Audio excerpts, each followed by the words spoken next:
Hey everyone, I'm Kyle Collier. I'm the owner of StretchFlow and the developer of the StretchFlow system.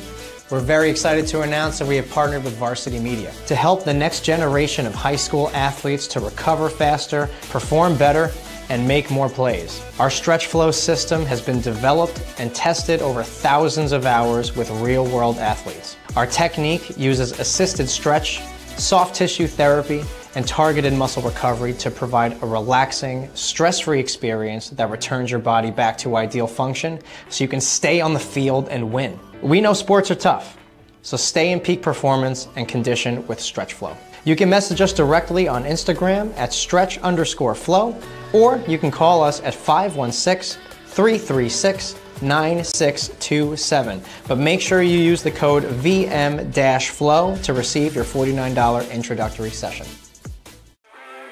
High school sports fans, are you following Varsity Media on our YouTube channel? For the best coverage of New York high school sports, make sure you head to youtube.com/varsitymedia. 3 easy steps. First, hit that like button, and then be sure to subscribe. And finally, tap that yellow bell to be notified of all of our upcoming sportscasts. Thank you for following Varsity Media on YouTube. Are you a local business looking for new and creative ways to promote your company? Varsity Media offers affordable rates that can get your message across to a demographic of 18 to 54 years of age. Our follower base across social media is over 50,000 strong, and our viewership numbers per game are in the thousands. Don't blow your advertising budget on old staples like TV and radio media. Reach out to Varsity Media to get the best bang for your buck.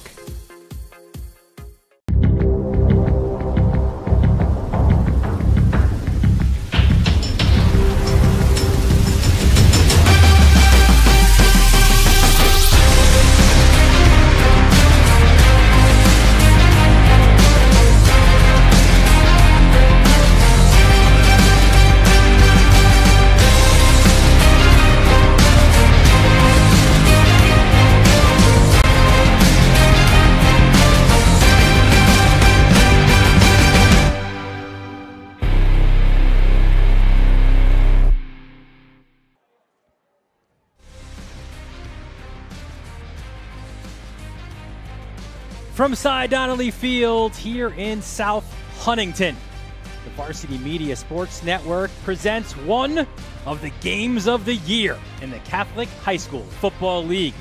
It's the Friars of St. Anthony's taking on Iona Prep, all right here on the Varsity Media Sports Network. Tonight's contest is sponsored by StretchFlow, as well as So Hoodie and Speed Island. Well, we welcome you inside the press box here at Cy Donnelly Field. Dylan Butler, Pat Godfrey alongside for what should be a really entertaining, enticing game. Listen, we don't throw around Game of the Years for nothing. This one has all of the elements to just bring that kind of magic tonight. Absolutely, Dylan. This is obviously a rematch of last year's AAA title game where St. Anthony's definitely got the best of the Gales from Iona. Huge matchup. Seems like every year you can kind of circle this one on your calendar and know that it's going to have some big-time implications in terms of that playoff picture for this AAA division. So really excited to get this one kicked off. We've got a rematch of last year's championship game. We've got guys who are already committed to high-level colleges, others who are being recruited by every team in the country, right? So 2 rivals as well. And it seems like every matchup as well is incredible. So a lot on the line here for just the week 3 in the Catholic League. It has that feel of a much, much bigger game. Let's take a look at the tail of the tape right now. And you can see some of the numbers here are similar. And as we detail this throughout the game and the pregame, a lot of similarities between the teams as well, right? You see both 2-1. They both opened the season with a non-league loss to a New Jersey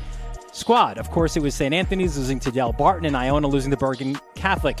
See the passing numbers? That edge goes to Iona and Joey Gaston, a first-year quarterback there. Gary Merrill kind of leading the charge on the other side, passing and rushing, a dynamic dual-threat quarterback. He is also a first-year quarterback. The 2 guys last year are both playing collegiately, right? Dante Torres, a Johnny Shepard as well. You see the points per game. That's close. we expect those numbers maybe to be a little bit higher here today. Those are, of course, when you calculate that week 1 loss for both of these teams, or week 0 loss. Both of these programs are powerhouses in the sense that they don't just retool, they look to reload every year. So a lot of talent obviously went out the door to various college programs from both of these schools last year. A lot of young guys being asked to step up in a big way, and both of these teams are kind of grown up fast before our eyes, picking up major out-of-state victories last week headed into this matchup at Side Island Field. St. Anthony's, as we have shown here on the Varsity Media Sports Network, has been led by a guy who wears number 1. And it's not just symbolic of his number here at St. Anthony. It's also where he probably is, certainly on Long Island, man. He is the best player. It is KJ Duff. And what an incredible start of the season. Listen, it went back in the summer when he committed to Rutgers, and this is his first play of his senior season, a 90-yard kickoff return in that loss against Del Barton. And Pat, we saw it last week. He ends one of the biggest wins, non-league wins in this program's history with this on a 3rd down, needing to get a first down, gets 51 yards, goes to the house in that win over the Green Knights. One thing I love about KJ is he heard a lot of criticism in the offseason about, hey, does he have that top-end speed to be an elite receiver at the next level? One thing he did was he really invested in himself, worked out at Speed Island all offseason, and it's really paying dividends here this year, even more explosive than we've seen KJ Duff in the past. KJ Duff, as we saw in that highlight, verbally committed to Rutgers. Just today, he picked up his 27th offer for a Division I school, that by Tennessee. So stay tuned sort of on what happens there in the KJ Duff recruitment world.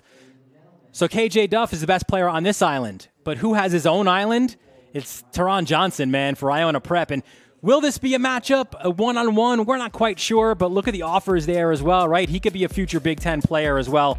Teron Johnson has all of those tools, man. He's only a junior, though. He still has another year to play in this league, but just a dynamic player in a really, really good secondary for Iona Prep. Teron Johnson, a guy who I've known since he was in 8th grade, been working out with us at About You in New York City, but he's an absolute stud, one of the first guys to ever start as a freshman at Iona. He's been just cruising along and really growing each year. He's a guy who I'm going to look to shut down KJ Duff. It's a really tall task out on the edge, but he's a guy with the elite speed, to get that done. Yeah, that speed, a 10.9 100 meter.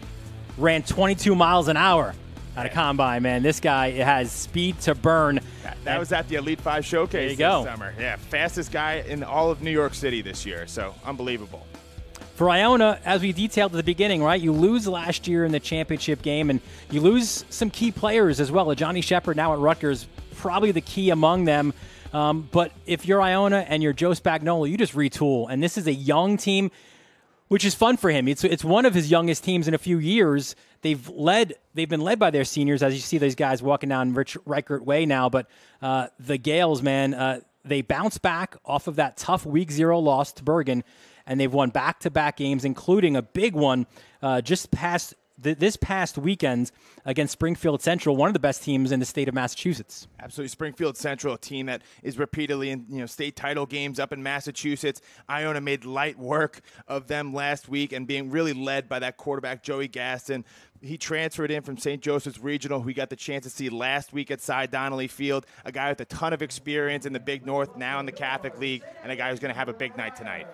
When we look at the players to watch here for Iona Prep, there's two young dudes, both just sophomores. Crew Davis, a lacrosse standout, man, he brings it with his athleticism on both receiving and rushing the football as well. Crew, an outstanding player for the Gales. And on the other side of it is Brennan Presley. He played a little bit of running back. We might even see him there this game as well. But Presley, his bread is buttered on the defensive side, man. Just one of the top young linebackers in this league. Certainly a future D1 player as well.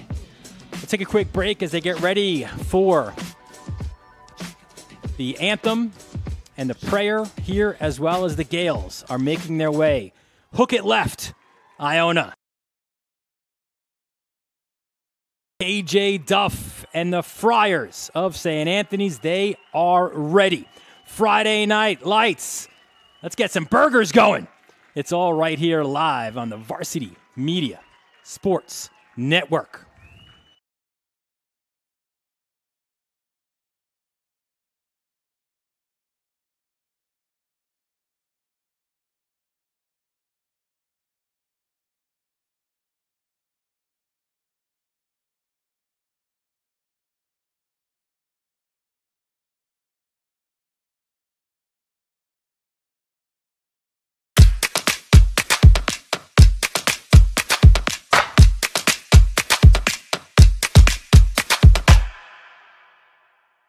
Hey everyone, I'm Kyle Collier. I'm the owner of StretchFlow and the developer of the StretchFlow system. We're very excited to announce that we have partnered with Varsity Media to help the next generation of high school athletes to recover faster, perform better, and make more plays. Our StretchFlow system has been developed and tested over thousands of hours with real-world athletes. Our technique uses assisted stretch, soft tissue therapy, and targeted muscle recovery to provide a relaxing, stress-free experience that returns your body back to ideal function so you can stay on the field and win. We know sports are tough, so stay in peak performance and condition with StretchFlow. You can message us directly on Instagram at stretch_flow, or you can call us at 516-336-9627. But make sure you use the code VM-FLOW to receive your $49 introductory session. Inside the 10 to the end zone. Oh, he's got a wide open receiver. AJ Duff.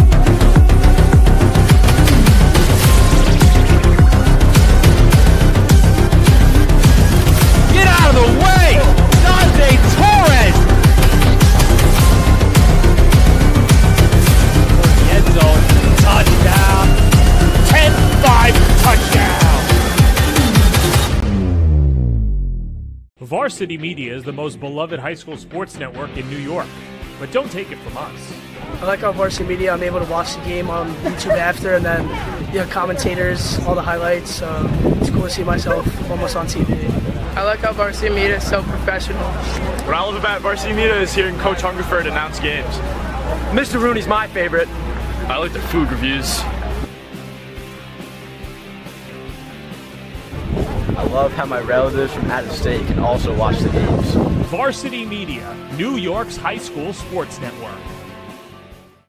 Hey sports fans, did you know Varsity Media live stream broadcasts get viewed by college coaches nationwide? Through our announcers' storytelling and insight on your athletes, we can help your players get an edge on college recruiting. Find out how by reaching out to Varsity Media today, 516-403-2050, or email ben@varsitymedia.net.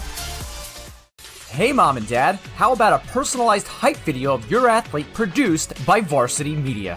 Cinematic coverage of game action, plus on-camera interviews by our crew set to music will make your son or daughter look like the next superstar. Perfect for social media fame and college recruiting. Don't wait, reach out today. Spots are limited this fall. 516-403-2050 or email ben@varsitymedia.net. Today's Varsity Media Sportscast is brought to you by StretchFlow, Speed Island, and So Hoodie.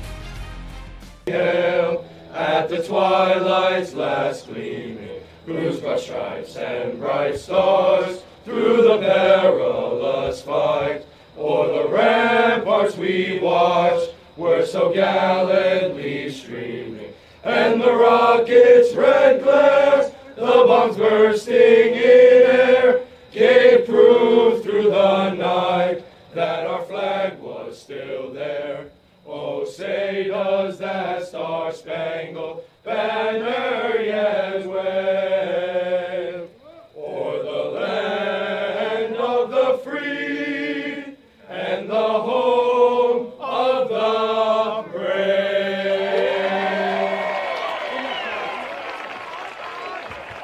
And we welcome you back here to St. Anthony's. Great stuff here, all part of the pregame here as it is St. Anthony's and Iona Prep. Dylan Butler, Pat Godfrey, the entire Varsity Media crew. We told you about the Iona Prep players to watch. Let's take a look at some of those for St. Anthony's as the Friars get ready to walk out to midfield for this opening coin toss. And for St. Anthony's tonight, because of injury to Alex Mengi, suffered a knee injury, undisclosed return, Braden Meem. We saw what he did last week in the second half against St. Joe's, had a monster second half there, and Sam Cook, man, right in that middle linebacker spot, wearing that number 44, as that MLB does here at St. Anthony's, having a terrific, look at 10 tackles against St. Joe's last week. Yeah, a couple guys who've been working towards nights like tonight here at Cy Donnelly Field under the lights as seniors their whole career. Look for these guys to step up in a big way as leaders. As the two captains for both teams get to midfield, let's take a look at the keys to this game for both of these teams. We spoke with both head coaches during the week for Iona. They want to come out of the gate strong. He said so often, Joe Spag says, we come out to St. Anthony's, we're 14-0 all in a hole immediately. So come out strong, limit turnovers, defensively limit the big plays that St. Anthony's has been able to do. St. Anthony's, they want to win that battle up front against probably the most physical line, offensive and defensive, in the Catholic League. Establish the run game. That's not been the case this year for St. Anthony's. And listen, with so many different things that Iona is going to run offensively and so many different looks, you got to line up correctly and execute. It sounds simple enough, but it's difficult when there's all these moving parts for Iona going around. Coach Spagnolo from Iona Prep gets incredibly creative on the offensive side of the ball with new formations, all that kind of stuff. Going to be real important for St. Anthony's to be on top of getting a line. On the flip side, Iona, really young team coming in here, bright lights in South Huntington. I want to see if those guys are ready to step up to the plate. Ready to step up for us is the third member of our broadcast crew as we send it down to the field to our John Perez for more about the familiarity between these two teams. We know that there's a lot of familiarity between these two programs. Let's look at Iona Prep first. They've been the juggernaut in the AAA over the last few years, and certainly having the most wins in the AAA with 48 wins. We're right behind them. Anthony's with 41 wins of their own. When we caught up with Joe Spagnola, the head coach for Iona Prep, earlier this week, he said that the difference in the two teams over the past couple of years is that they've got to know each other, at least by name recognition. The personnel has certainly changed, but what changes for a typical St. Anthony's week at Iona Prep is that Spagnola says it's finally nice to feel like we are the hunter instead of the hunted, and so he uses that as extra motivation to try and knock off St. Anthony's. St. Anthony's, one of the only teams in New York State to knock off Iona Prep over the last 3 years. The other, Cardinal Hayes. In fact, the Friars have won 5 of the last 8 matchups, including last year's championship. Guys, back to you. Thanks so much, John. And you see the guys from Iona. They have made this long trip down from New Rochelle out to South Huntington for what is always, Pat, an anticipated showdown. And when you think of the Catholic League the last couple of years, it's been a league of 3 powerhouses. These are 2 of them. Absolutely. You know, during my time at Clemson, it seemed like it was always Clemson, Florida State in the ACC. Well, the last couple of years, it's really been Iona Prep, St. Anthony's, and the New York State Catholic High School Football League. So real excited to get this one kicked off. And we do get it kicked off now. Ball will go just out at the 5, so a flag on the play as that opening kickoff of this Catholic Football League showdown presented by Stretch Flow gets underway, and that means that Joe Spags and the Gales will start their offense on their own 35, and leading them there is a new first-year quarterback, Joey Gaston. Transfer from St. Joe's Regional, good numbers early on, very efficient in what he's been able to do. A lot of different receivers, a lot of different dudes out there to get the ball to, but Gaston has been the man for Iona this year. Well, you know, came out this week, obviously, that Joey's older sister, Ice Spice, is a superstar in her own right. Well, he's going to need to have a superstar-like performance out here today to carry his offense to victory. We'll have more about that relationship and Gaston at halftime. First pass is complete, and that is for a first down. Good look to Dylan Iragovenu, one of many different receivers here for St. Anthony's. So for Iona, a quick out, and you see the tempo right away for Iona. They want to push this pace a little bit after they move the chains. Dylan Iragovenu, the senior, gets involved early. Great possession receiver out on the edge for those guys. And there's a flag there. Looks like that was some movement up front against Iona. So this will push them back 5 yards, slow them down a little bit. But it's a different look a little bit this year with Gaston. You know, when we spoke with Joe Minucci, said it's kind of preparing for the Joe Spags of old, right, where a lot of different options, a lot of different movement, a lot of moving parts. It wasn't that case with the Johnny Shepard at QB, but it is certainly that way with Gaston. 1st and 15. It's a handoff up the middle. Good carry there by Kaisim Springer. And let's meet the starters offensively for Iona. It's Gaston, Springer, Iragovenu, Dowdy, Evans, Shillingford up front. You want to get to know number 52, that is for sure. A beast is Rowan Byrne. Mailspin, Pauletti, DeBrasio, and Nicolau round out that offensive line for the Gales. Gain of 2 on first down for Springer, the senior from the Bronx. Low snap, look out. Gaston picks it up, scrambles out to his left. He's chased down, airs it out. Smart play there by Gaston as he was chased down by some defenders. Let's take a look now at the starting defenders for St. Anthony's. It's Foot, Carey, Sharzuk, and Urso up front. Thompson coming in as a starting linebacker along with Cook and Vidaro. Your secondary, Bolello, Moore are your corners. Valerio and Ott. And Pat, they were really good, especially in that second half. Ott had a career game at that strong safety position a week ago against the St. Joe's team that can certainly put up points. A whole lot was asked of this St. Anthony's secondary against St. Joe's Regional, with them having 3 Power 5 caliber wide receivers, but admirable job by that group. They're going to look to replicate that today. 3rd and 8. Gaston looks his own sideline, and there's a flag on that play. Looked like the reception was good, as it was Joe Wolf, the sophomore, making the catch. And let's see what that flag was. Looked like the corner for St. Anthony's might have been draped all over Joe Wolf. Hats off to him for making the catch anyway. And here we have the look. It'll be a pass interference against the Friars. So this will be a first down for Iona as they march into St. Anthony's territory. So far, one really nice sign for Iona is, getting multiple guys involved early. Joe Wolf, only a sophomore out here in an intimidating environment, but not too much for him there. Yeah, we'll see also a split at running back. We'll see a lot of Caden Hewlin as well, number 27. Gaston looks this way, nearly intercepted. Really good defense there. Looked like Brendan Ott on the play. The junior guy whose name we've been calling all day. Every time we get to call St. Anthony's, you'll see right here why he's so special. Number 15 in that defensive backfield, all over it. And if you're Joey Gaston, you got to zip that one with number 15 in coverage. 2nd and 10. More motion there for Iona, and it's Gaston calling his own number, running down the sideline. A first down and a lot more. Joey Gaston. Really impressive play fake here. You're going to see Gaston fake the handoff. The defensive end, number 88, Cam Urso, bites down. And you'll see right there, just pulls it and uses his speed. He's about a 4-5 guy out there on the edge, making a difference early with his legs. He will now flip it out. And you see the run there on the left side. That's Crew Davis. We spoke about him in the open. So many different looks that we see from Davis as well. He's got 10 receptions, 50 yards, and a touchdown, 12 carries, 184 yards, and 3 more scores. One thing you'll notice today, Dylan, is Crew Davis, a great lacrosse player as well. A lot of two-sport athletes on both these teams making their presence felt in the fall. Dowdy in motion, a little more motion there as well, and that's a run there by Gaston.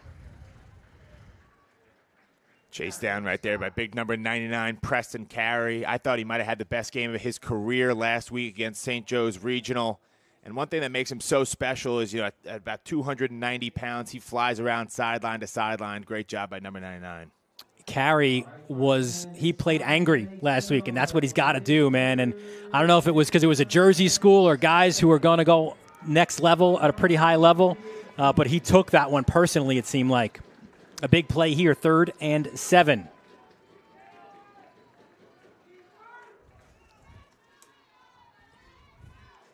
Springer options out, and look at that defensive play. And this time it was Urso. This is really a guy who's had a tremendous rise so far this year. He's only a junior, but is playing like a big leader out there. You'll see him fly down off the edge. He doesn't get fooled twice by the play fake. That time it's a give and a big TFL for number 88. 37-yard field goal attempt here for Sam Besessi. It is absolutely within his range. Snap is good. Kick is up. And it has the distance, and it goes through for 3. So Iona takes this early lead some big plays there, but a big stop late as well for St. Anthony's. And that's kind of the hallmark of this St. Anthony's defense so far this year. They're kind of a bend, don't break. We saw them get some big stops last week against St. Joe's Regional. Another nice stop early after giving up some yardage on that initial drive by Iona Prep. So a 37-yard field goal by Sam Bissesi has given Iona the early lead. And that, on the other sideline, Joe Spag said right in the beginning, listen, we always seem to fall behind 14-0. So it wasn't punching into the end zone like you would have hoped, but it's points on the scoreboard and the early lead, which is something when they come, and a lot of teams come here, they don't get that early lead. Easier said than done getting off to a fast start here in South Huntington. Iona had to travel about 3 hours this afternoon through traffic in New York City to get here. So a good sign for a Gales fan seeing your team get out to a nice quick start. So 8:17 left in this first quarter. Bissesi. And what's interesting here as well is Bissesi, he can get this into the end zone as well. And that's could be a great equalizer for what KJ Duff is able to do.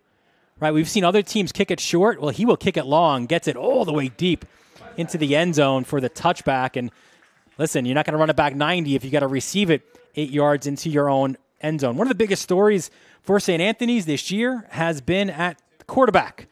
It was a competition to start this season between Peyton Robinson and Gary Merrill, but Robinson picked up an injury against Hayes, and Merrill became the guy, and he has been the guy. I mean, what a dude we've seen. He's a 5-star lacrosse standout, but what he's been able to do, both throwing the ball and running, it started with his rushing ability, and you see him get more comfortable as the season's gone on, and he's put up some incredible numbers. Yeah, had probably the best game of his young career last week against St. Joe's Regional, over 300 yards through the air. Just really impressive what I've seen so far from Gary Merrill. He hands the ball off, and a good gain there on first down, as it was Christian Alfaro moving the chains for the Friars. And here we take a look at the starters. It's Merrill, Alfaro, Duff, Kenner, Russo, and Meme up front. McGregor, McNaughton, Dowling, Burke, and Novelli.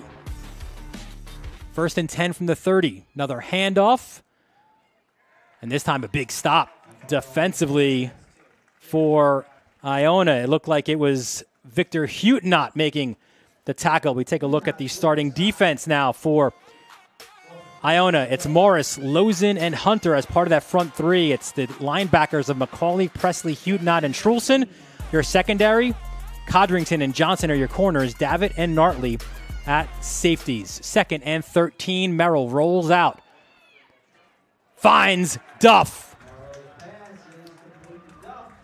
Right here, KJ Duff, tightly covered by Jaden Codrington, but a great ball delivered by Gary Merrill on the run. Now, one thing that Duff has that the secondary of Iona does not have is the size, and he's utilizing it here early on. He did so as well in that championship game, right? 4 touchdown receptions a few times just by out-jumping his defender. And I'm sure Coach Spags hasn't yet forgotten about some of those defensive busts last year in the AAA title.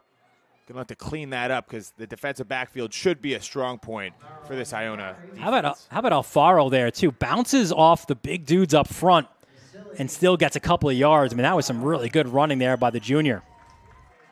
Yeah, there's a tendency to kind of discount Alfaro at only about 5'8", 160, but boy, is he physical. Not just a speedster, but has wreaked some havoc inside, in between the tackles. 2nd and 5. Merrill goes to pass. Oh, that was red. Ball was fumbled, but it's an incompletion. But how about that play by Declan McCauley? Yeah, really nice play by the senior flying up here. Just reads this one immediately as Gary Merrill turns. And all over it. Oof. No chance right there for Johnny Russo to hold on. And he'll be feeling that one tomorrow. Hey, Pat McCauley was almost too early there. he was reading that one well. It's a 3rd and 5 for the Friars here from midfield. Merrill has time. He's flushed out. And this is where Merrill is at his best. Into space. Gary Merrill. He's got blockers. He's got end zone. Merrill. Touchdown, St. Anthony's. Are you kidding me? Gary Merrill, we've seen that guy over and over make some big-time plays. He gets some good time from his offensive line as he sits back to pass, but you'll see right here, Merrill doesn't have anything downfield, and what makes him so dangerous is his ability to extend plays like this. Get him out in the open field. He's deceptively fast, and you'll see once he gets within about 5 yards of the end zone, ain't nobody going to stop him. Drags a couple Iona defenders in to give it St. Anthony's the early lead. 52 yards to the house for Merrill. Another rushing touchdown for Gary Merrill, his 7th of the season. Had 408 yards rushing coming into this one, and he has given the Friars the lead back, 7-3. Listen, it's early in the first quarter. There's going to be a lot of big, speedy plays in this one, but we are calling it, Pat. That is your Speed Island speedy play of the game. It might be a bit presumptuous at this juncture in the game, but hey, I mean, you want to showcase some elite athleticism right here. Just look at your quarterback, number 16, Gary Merrill. He does it for the St. Anthony's lacrosse team in the spring and stepping up in a big way. Started the season, kind of in a quarterback duel, but with Peyton Robinson out, there's no doubt, and no doubt in the Catholic League's eyes of what a threat that quarterback is for St. Anthony's. Located in Garden City, improve your speed today with Onyx Salva and the crew at Speed Island. Speed Island, obviously such a big contributor in some of the speed gains we've seen from KJ Duff this offseason, transforming into 4-5 type guy. And that was the question about him, right? When he was being recruited, does he have that next level speed? He took that personally and went to Onyx, went to Speed Island, and yeah, we saw our first play of the year, right? 90-yard kickoff return for the touchdown. He's got the speed. Pretty good way to silence the haters. Yeah. Tennessee, I think, likes that speed. Oh, yeah. This return from the 10. Up that far sideline, a pretty good one at that. About a 20-yard return, so the Gales will get going on their own 30. 37-yard field goal for Sam Bassesi to get things going for Joe Spagnuolo and the Gales. Already this one looking to be kind of a slugfest. Pressure back on Joey Gaston to keep his team moving down the field. We will see this throughout the game. Anybody is going to motion as Gaston looks at this sideline. He overthrows Irrigovenu, and that is out of bounds. But this time we saw Dowdy motion out. I think everybody who's involved, everyone who's a skill player, at some point is going to be in motion before the snap. So many different guys you have to pay attention to on this Iona Prep attack. They've got 4 or 5 wide receivers that they like to get involved throughout the course of the game, so they make you play honest with those motions. And in that sense, you got to think it's back to that fun for Joe Spagnuolo. Looks over the middle for Irrigovenu, in and out of the senior from Queens' hands. He's a leader now, Irrigovenu. A captain, high football IQ for that wide receiver. Brings up a 3rd and 10 from the Iona 30. Yeah, Dylan Yorgovanu, a kid who I've gotten the chance and had the privilege to work with over the years. Not a guy who drops a lot of balls, so that was a fortunate one if you're a St. Anthony's fan, but he's getting involved early. Big 3rd down. You got twin receivers at the bottom, and now with the motion, you'll have twin at the top. Gaston under pressure goes over the middle, and that is incomplete. A terrific defensive play by Dante Vidaro. Dante Vidaro, the senior leader out on that St. Anthony's defense. He's a linebacker and gets very active sometimes in the pass rush, but you'll see him dropping back into coverage here. This time draped all over the receiver. Looks like Rocco Presto for Iona Prep. Another big stop for St. Anthony's. Bassesi blocked! And look at this! A touchdown for the Friars! Dante does it again! His ears must have been ringing. This is a guy who does everything, little bit of everything. Has scored defensively, scored on special teams throughout his career. And it's a big reason why he's such a coveted piece of this St. Anthony's D. You'll see number 2, breakthrough right here. Looks like Cam Urso and Kevin Moore up there with the block, and then bounces right into number 2 Vidaro's hands to give the commanding lead early here for St. Anthony's. First big play on either side goes to the Friars. Special teams, we didn't mention that in the keys, but that's probably the 4th key for both of these guys is special teams play. And Dante Vidaro, man, he makes the play defensively. He gets the fortunate bounce, runs it in for the touchdown. And what a few moments for Dante Vidaro. You know, Dylan, I think going into this game, we might have thought that Iona had the edge on the special teams front with Sam Bassesi being such a weapon at kicker and punter. But, hey, a punter needs some coverage, needs a little bit of protection to get that punt off.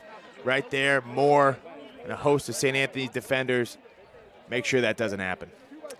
So Vidaro, the fumble recovery for the score, has given St. Anthony's a 14-3 lead. Hey, let's get to know him, right? We just talked about him here.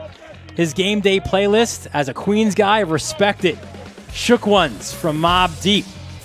There you see the 3 people he'd invite for dinner. That's a pretty good threesome there, right? My question is, you know, Dante, why Tua? Why not Trevor Lawrence? You know, if you want to talk to a real winner, I can tell you that's the quarterback you want to talk to. But, hey, can't hate on Adam Sandler, The Rock. Favorite Dante, other than yourself, Dante Torres, of course, right? And listen, how could you not? Don't bring that pumpkin spice stuff Dante Vidaro's way. He wants none of it. Well, I think if you're a hard-nosed linebacker, you can't be seen walking around with that pumpkin spice latte.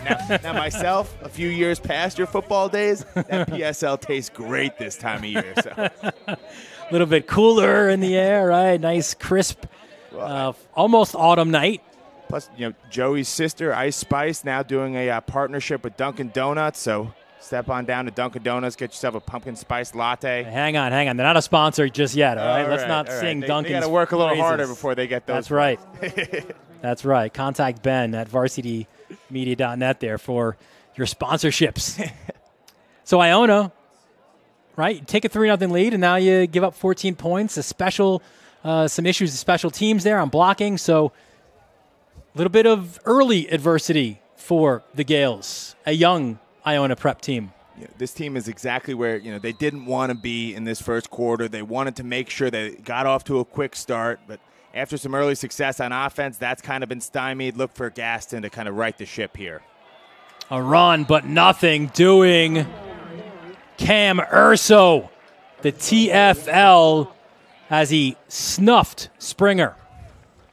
Cam Urso, just a guy who's been so impressive, so productive along the defensive line for St. Anthony's. You'll see right here, just no chance for Kaisim Springer.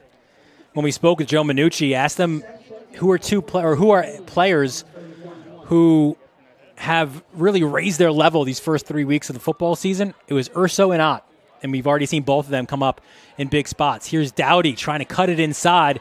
He's forced to the outside. Gets a couple of yards, not much at all, as a host of Friars come flying in, and that includes Kyle Bolello. And Dowdy lost his lid, so he's got to come out for a play now. Dowdy, who's definitely a weapon as a junior for this Gales attack, 2-year starter already. Maybe their most explosive guy out on the edge, so look for them to kind of continue to work that kind of screen passing game, get the ball in space to their playmakers. 3rd and 8 for the Gales. Big play, and the fans here at Cy Donnelly getting loud, still making their way here. Friday Night Lights just hit a little different out here in South Huntington. Here's Gaston over the middle. That is complete, but shy of the first down. A terrific tackle. Who else, right? Dante Vidaro right in the middle to make sure that wasn't stretched out for a first down. What's so impressive is Dante Vidaro right here isn't one-on-one against the tight end. He's one-on-one against the receiver. That's Joe Wolf out there, and Vidaro, most linebackers aren't going to be comfortable in that scenario. Vidaro, different case. Duff, the deep man here for St. Anthony's. Last punt was blocked, and Vidaro ran it back. Bassesi back out there for his second punt. They come it again, but this time he gets it off. Duff calls for the fair catch, and he dives forward to make said fair catch. As Gary Merrill, feels like it's been a while since we've seen him, but of course you had the block on the punt attempt. So Merrill back out there after his 52-yard touchdown run, which gave the Friars a lead. And you could just see he's getting so much more comfortable, right? Each week we saw it only a couple of plays against Del Barton, but you see the numbers right there. This is through 3 games, through week 2. Of course, you play week 0 as well, but already leads the Catholic High School Football League in rushing. Hands it off to Alfaro.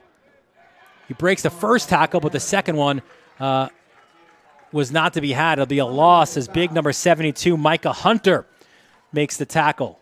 Hunter has stepped in. There's been some injuries on the depth chart here on the defensive end. Of course, Jalen Hicks is the biggest injury concern right now for Iona. Stepping in for him then was Gabe George, but he was hurt last week, so he's out for a couple of weeks. So Micah Hunter, we're used to seeing him at that nose guard position. He's now been forced to play out wide in this front 3. Loss of 6 and now a flag. You know, if you're Joe Minucci right now, your offense with a prime opportunity to kind of march down the field and take a lot of life out of this Iona Prep team. You certainly don't love seeing the self-inflicted wounds early on in this drive. So a full start there will back the Friars up even more. Second and 21. Merrill dumps it over to Duff. And a good job defensively. A whole host of hats making sure that number 1 doesn't get out into space and do a little bit more. I think he might have even fumbled it there for a second, but recovered it. You know, ball security been a little bit of an issue for KJ. I think he had a couple times where he put the ball on the ground last week. For those who follow Varsity Media on our various social media channels, got to see that top 10. You might recognize that play that St. Anthony's just run. A little crosser underneath that they like to periodically do to get Duff involved, get the ball to him in space. There, Iona all over it. 3rd and 17 from the St. Anthony's 18. Good protection. Allows Merrill to run out. Finds a man, has Duff, but he was only able to get one hand on it, Pat. So that was incomplete, and now the Friars will have to punt from deep.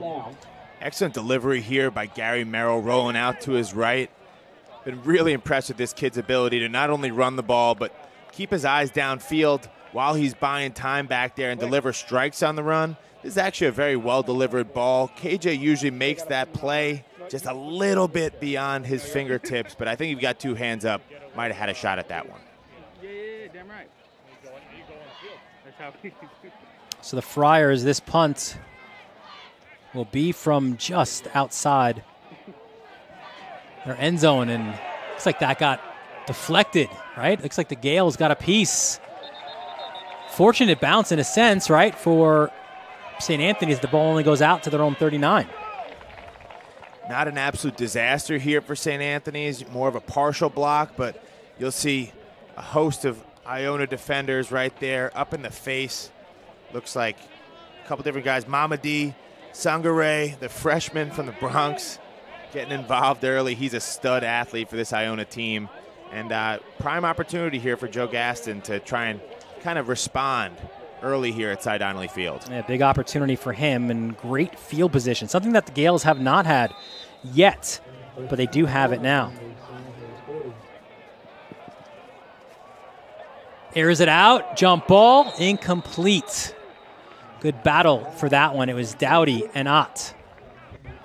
Nice job here by Steve Dowdy. You're kind of transitioning to playing defense. Gaston floats this one up a little bit, hangs in the air a little bit longer than he would have liked to. I think he might have had a window with Gaston, but Ott's too talented a DB to let that one sit up there. So 2nd and 10 from the 40. Second down and 10. You got Hewlin now in the backfield for Iona. We said before he and Springer will alternate series. Gaston rolls out, and that is incomplete as well. And big Preston Carey chasing him down and having some words for the QB as well. Yeah, you know, 6'5", 290 pounds, right in your face as you're trying to set and throw is not any quarterback's dream, more of every quarterback's nightmare. Preston Carey getting involved early. bet you Carrie is also a big nay for that pumpkin spice question. He doesn't look like a pumpkin spice latte guy. More like a whole milk kind of guy. That's it. A gallon, right? Walking around with a gallon of milk around the halls of St. Anthony's. Milk and peanut butter, that's all it takes, Dylan. 3rd and 10 from the 40. Gaston rolls left, under pressure, comes back over the middle, nearly intercepted. And it was Ott again, jumping the route.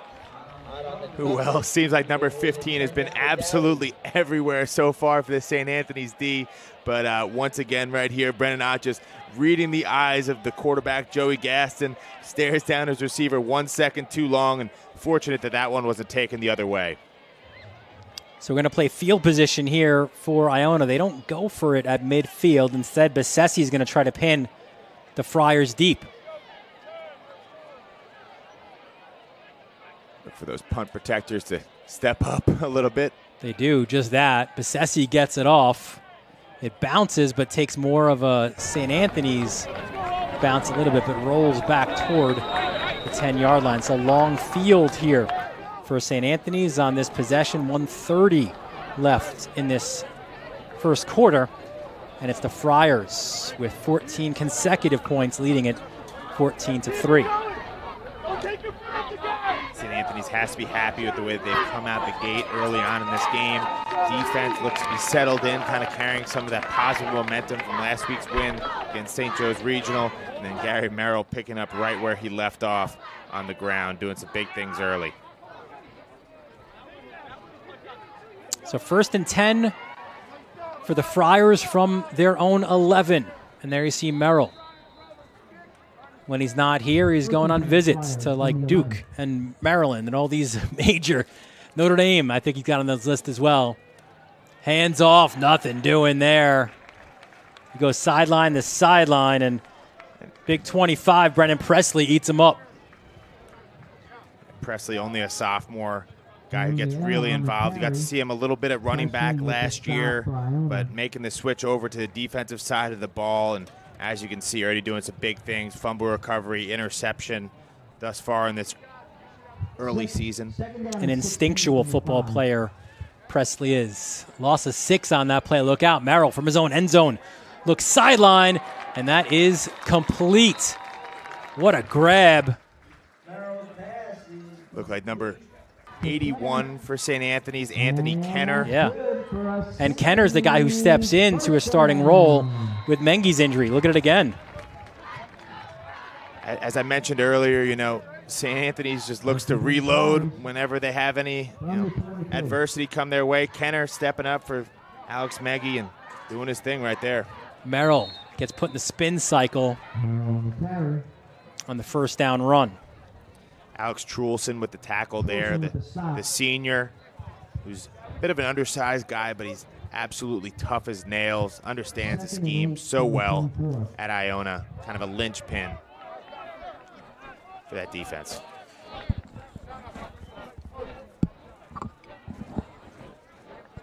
Looks like we're headed in for the quarter, but what a fun one, Dylan, early on. It has been a good first quarter. Of course, all of us here at the Varsity Media Sports Network, our thoughts and our hearts go out to all those in the Farmingdale community who suffered such a tragic loss on that bus accident with the band Beatrice Ferrari and their band director, Gina Pelletieri. Our hearts at Varsity Media are with you. We are Dale Strong.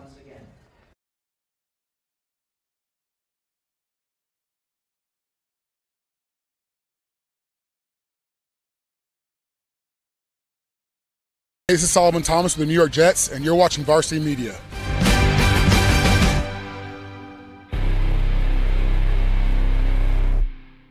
Did you just have the best athletic year of your life?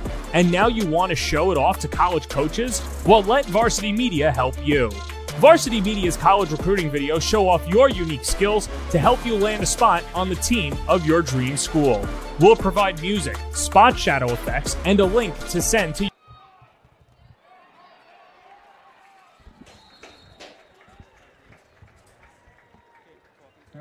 1, 2, 3, 4, 5, 6. And that's good for a St. Anthony's first down. Looks like that was Anthony Kenner there. The big pickup. Guys, St. Anthony's losing a lot of talent from last year's championship team, so naturally that lends opportunity to a newcomer. And nobody's had a brighter spot for St. Anthony's than Cam Urso. Urso is someone who was projected to see some time on defense, but not as much as he's been getting. And that has a lot to do with his mentality and personality. Minucci said that he's put in a lot of work in the weight room, and he's had to have Minucci make that decision for him to give him the starting spot. And he's added that if he continues on this trajectory, he could be one of the best defensive players in the league. Guys, back up to you. Thanks, John. 2nd and 6 from the 43-yard line. Merrill takes that low snap, goes over the middle, finds who else? KJ Duff. And he will move the chains. Such a tough play right there for a defense designed to look like a run from the offensive line. They're blocking up field, but Merrill gets the ball out of hands quick to their top target, KJ Duff. 1st and 10 from the 43-yard line. Over the middle, Duff again. And KJ will take it to the house. There's your next level speed. Touchdown, St. Anthony's, a 43-yard strike. Hey, if it ain't broke, don't fix it. St. Anthony's had run the exact same play, a play before, a little RPO right there designed to suck down the linebackers. So you'll see this extended fake. Linebackers suck up. KJ Duff catches it over the middle, and you see that speed island speed coming into play right there. The standout talent here at St. Anthony's. KJ Duff, another touchdown for the Rutgers commit. KJ Duff, so explosive. Easy to see why the likes of Josh Heupel are calling South Huntington, seeing what they can do, try and pry him away from that Rutgers verbal. It wasn't a designed fake, but it is forced out, so it's a PAT incomplete, but still St. Anthony's has a 20-3 lead here early goings of the second quarter. This Catholic League Showdown presented by Stretch Flow right here in the Varsity Media Sports Network. You're watching Varsity Media, New York's high school sports network. Are you a local business looking for new and creative ways to promote your company? Varsity Media offers affordable rates that can get your message across to a demographic of 18 to 54 years of age. Our follower base across social media is over 50,000 strong, and our viewership numbers per game are in the thousands. Don't blow your advertising budget on old staples like TV and radio media. Reach out to Varsity Media to get the best bang for your buck. We welcome you back to Cy Donnelly Field. Dylan Butler, Pat Godfrey, the entire Varsity Media crew. Early stages of this second quarter. And St. Anthony's with a 20-3 lead over Iona. 20, Pat, unanswered points after Sam Bassessi's 37-yard field goal gave the visitors the lead. One of the toughest things about playing against St. Anthony's is it seems that they can get so far out in front so quick. You kind of blink and Gary Merrill, KJ Duff start churning, and you find yourself deeply behind early on. So I think Iona is going to be looking for Ice Spice's brother to tailor a swift comeback. Oh, I see what you did there. Boom. There we go. This is no blank spaces here. The return from the 10-yard line. The Gales need a response. And it looked like for a second there was some space there for Landon Wiley.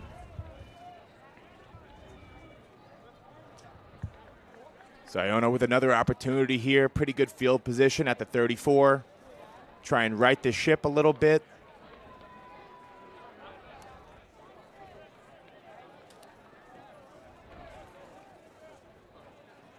Joey Gaston, a guy who's just so fast. And he gets out in the open field. I said earlier he's about a 4.5 40 kind of guy. So maybe struggling through the air a little bit so far. Maybe Iona starts leaning into number one in his legs. This time he'll flip it to his right. Took a couple-yard gain there. Was that Hewlin, 27? Looked like Crew Davis, It right? was Davis, yep, 23. Davis, a guy who transferred in from Brunswick. He's a really tough young guy, as only a sophomore, carrying a lot of load on this Iona offense. Another high-level lacrosse player is Crew Davis. Gain of 4 on first down, 2nd and 6. And a flag now as Gaston gets into the secondary. This should be, though, for naught. He is still churning those legs. That's impressive, man, from Joey, but I think there was some movement there for Iona up front. So impressive seeing Gaston when he has his legs churn and just carry some defenders. Not the biggest guy in the world, but can do a lot. See if that come back. Yeah, you can see the signal, right? Go back this way, illegal motion. And that's a little bit of what you get too, right? You have a young team. There's always moving parts, always some motion, but you got to get it just right. Yeah, the complexity of this offense can be a double-edged sword at times. You know, when you are clicking, it can be really, really hard for a defense to properly align to. But on the flip side, you know, a lot more things can go wrong. 2nd and 11 from the 32-yard line now for Iona. And so often, especially in high school football, we see how demoralizing those offensive penalties are and how much they're drive killers. I know if I'm Joey Gaston, I just ran 45 yards down the field. I'm not too pumped about it, but as a lineman, cardio never was my strong suit. Gaston again. Motions. Oh, look at this. Bad snap. Gaston's got to get on his horse to recover it. Does. What a smart play by Gaston. He was facing a loss of like 22. Now the question, you know, could it be intentional grounding? You know, the issue here when you're looking at this from an intentional grounding perspective, and by the way, heads up play by Joey Gaston, hats off to him, but I don't know if that ball crosses the line of scrimmage. It'll be an incomplete pass, so what a heads up play by the QB for Iona. You know, as a center, I can tell you, you know, Dan Pauletti, that's never a good feeling. Once in a while, they'll get away from you, but fortunate that his quarterback's able to bail him out right there. Yeah, Pauletti was at left guard last year. Quick out. What a hit. Bring in the pain. Kevin Moore. You want to talk about young guys, too? Moore, just a sophomore. Kevin Moore just reads this play perfectly right over by the student section for St. Anthony's. You'll see right off the ball, attacks. You can't see it too great right there, but Kevin Moore just laid the wood, and you heard the response from these St. Anthony's faithful who are really getting into it in a rowdy environment. 4th and 14 from the 30 now, and Bassesi gets this one off. Duff gets it at the 38. Tries to go towards his sideline, stretches forward, and he's out of bounds at about the 47-yard line.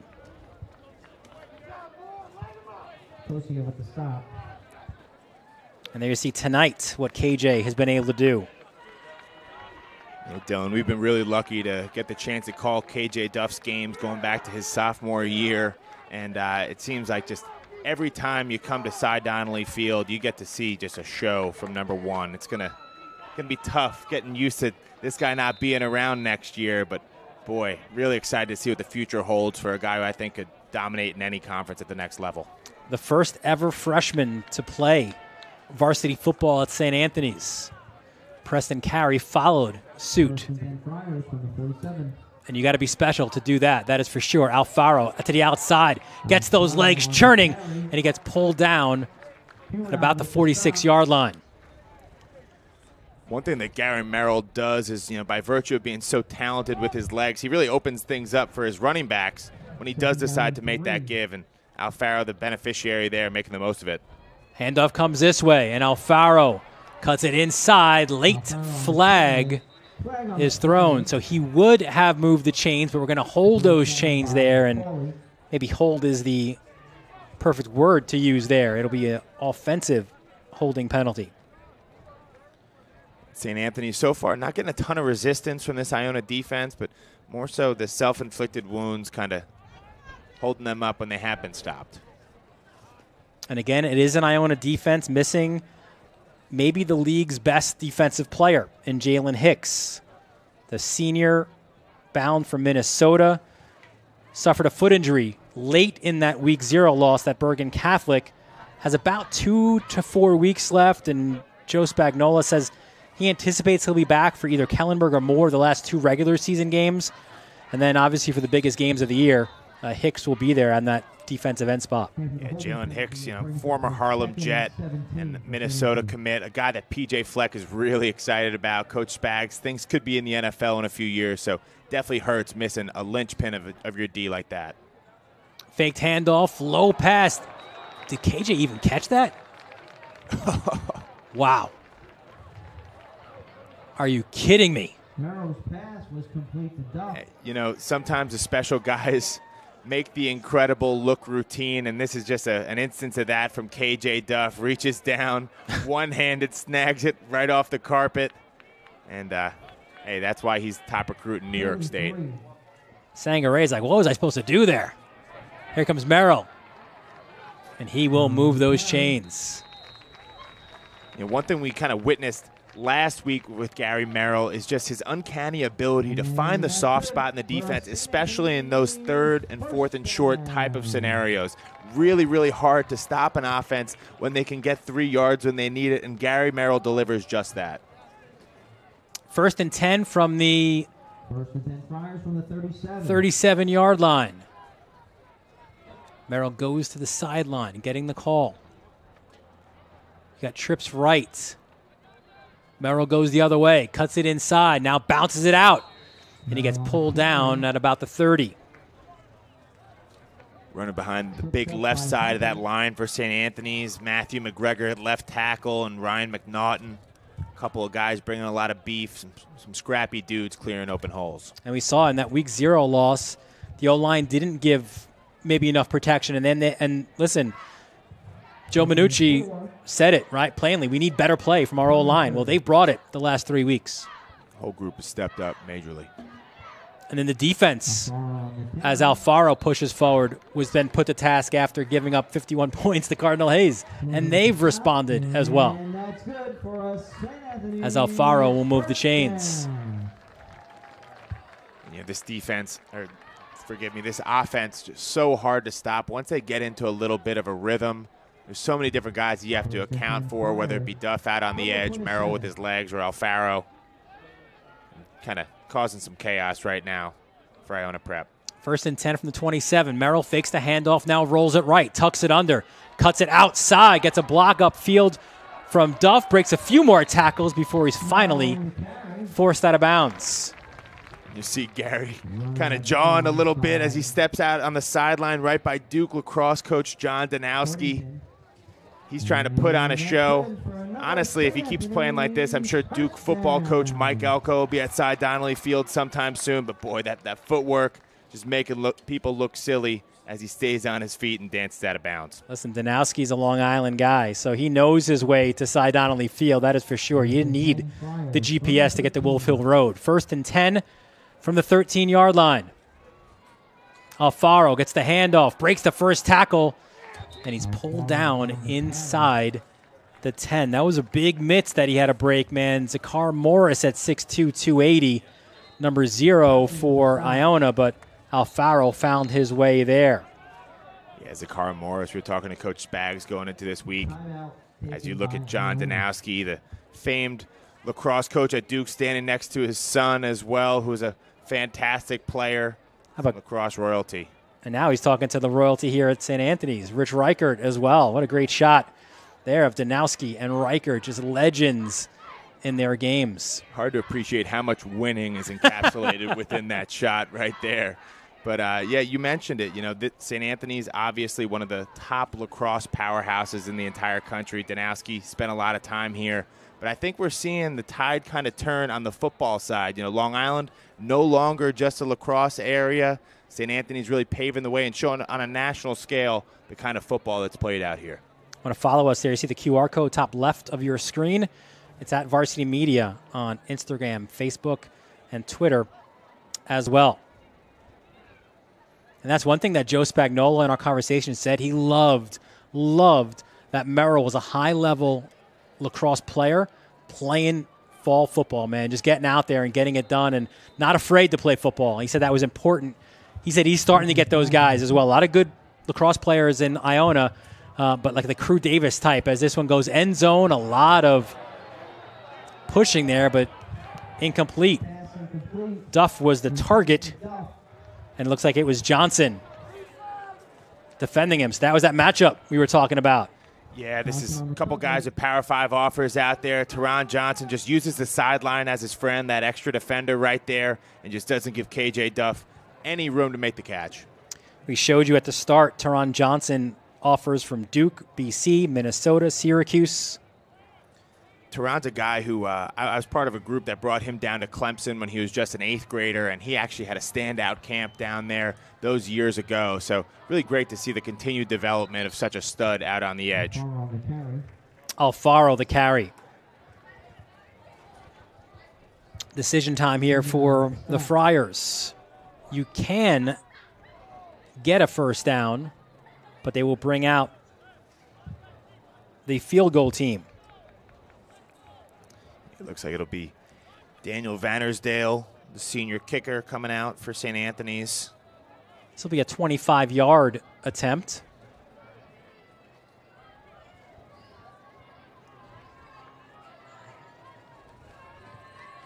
Van Ardsdale's field goal is good, so he extends. Forgive us, is Michael Forrest on the kick, number 39, but nice job for St. Anthony. Yeah, so Forrest gets the 25-yard field goal, and he extends St. Anthony's lead to 23-3. So really been a great performance at the gate for St. Anthony's. This is their home turf, intimidating environment, putting on a show. And these two teams are no strangers to the biggest of games, and you see some of the championship history between Iona and St. Anthony's. You go back to 2005. Remember, Iona, too, played multiple levels. St. Anthony's has always been a AAA team, but you go back there, a 28-7 win for St. Anthony's. And how about Jeffrey Mack, man? What a game. 24 carries, just shy of 400 yards and 7 touchdowns as the Gales capture their 4th Catholic title, their first AAA back in 2008. 2 years later, St. Anthony's got their revenge. Charlie Raffa, another great name in St. Anthony's dual threat quarterback guy there. 7 for 10, 255 and 4. It was the 4th undefeated season in St. Anthony's history. And then last season, of course, KJ Duff, 4 touchdown receptions as the Friars picked up their 15th AAA title. And that was avenging the year before's loss in the semifinals, a double overtime loss up at Iona when Jaden Codrington had, I guess you'd call it the walk-off interception in that one for the Gales. Yeah, I think when you look at both these programs, they're both led by, not your average Joes. Joe Minucci and Joe Spagnuolo, both doing a lot to turn around the culture at their respective schools. Coach Spagnuolo had a great career as a coordinator at Stepinac and now bringing those winning ways down to New Rochelle. On the flip side, Coach Minucci following in the steps of Coach Rich Reichert, who had such an illustrious career here at St. Anthony's. They lost their winning ways for a little bit, but I think St. Anthony's alums are so pumped about the way that their team is now performing, bringing them back to prominence last year. And both guys doing it at their alma maters as well. Spagnuolo, a 1998 graduate, former quarterback at Iona. And Minucci, big lineman as well in his day, a 1999 graduate. There's that quick out into space. And look at this. Was it taken away? No. Okay, good hands there by Dowdy. Thought for a second it was taken away from him, but Dowdy picks up about 9 on that reception. And you can see right here a little bit of that speed out on the edge for Steve Dowdy. He's a guy who, when he gets in space, can be really dangerous. Nice job by Kyle Bolello kind of containing the damage. 2nd and 1 from the 36-yard line. Gaston has options, goes to Iraguvenu, and again, in and out of his hands. Uncharacteristic from the senior. Yeah, Dylan's going to be frustrated with that one. 2nd and short situation. Now a big 3rd and 1 for Iona, as this drive is kind of make or break, I think, for this Gales team. Going to be real big to get some points before they go into half. I think it's a big time for Joey Gaston to step up, maybe use those legs. 3rd and 1. At the top of your screen in single coverage is Iraguvenu. It's a handoff up the middle. Nice push from those big dudes up front. And the Gales will move the chains. So it's Hewlin with the carry. And that's 6 foot 200 as a sophomore. A big boy is Hewlin coming out from Cornwall. Yeah, watch out if you're the Catholic League looking at both Crew Davis and Caden Hewling. A couple of big guys, both sophomores coming into their own. Gaston, quick out. That was a jump ball there for a second, and Dowdy's like, that is mine. Terrific reception from the junior from the Bronx. Yeah, on this play, Steve Dowdy has Kevin Moore all over him. Really tight window for Gaston to kind of thread the ball into. And you see those strong hands from Dowdy as he goes up, contested catch. It's a big play. Moving the chains again. 1st and 10 from the 48-yard line. Another handoff. Pushing forward before a carry takes him down was Hewlin. Hewlin on the carry. Carry with the stop. Hewlin kind of hitting his stride here as we get into that second quarter. He's a bigger back, so a guy you'd expect to wear down the defense as this game goes along. See some of those offers for carry, and those will continue for the big sophomore. Pump fake, going long, looking deep. An incomplete pass. Looks like another scenario. Right back to the well. With Steve Dowdy out there on the edge. More tight coverage coming from the senior cornerback, Kyle Balello, who's a Brown Lax commit as well. Just so many of these dual sport lacrosse football guys for both schools making an impact here today. Dante Vidaro, UPenn, yep, lacrosse commit as well. 3rd and 7.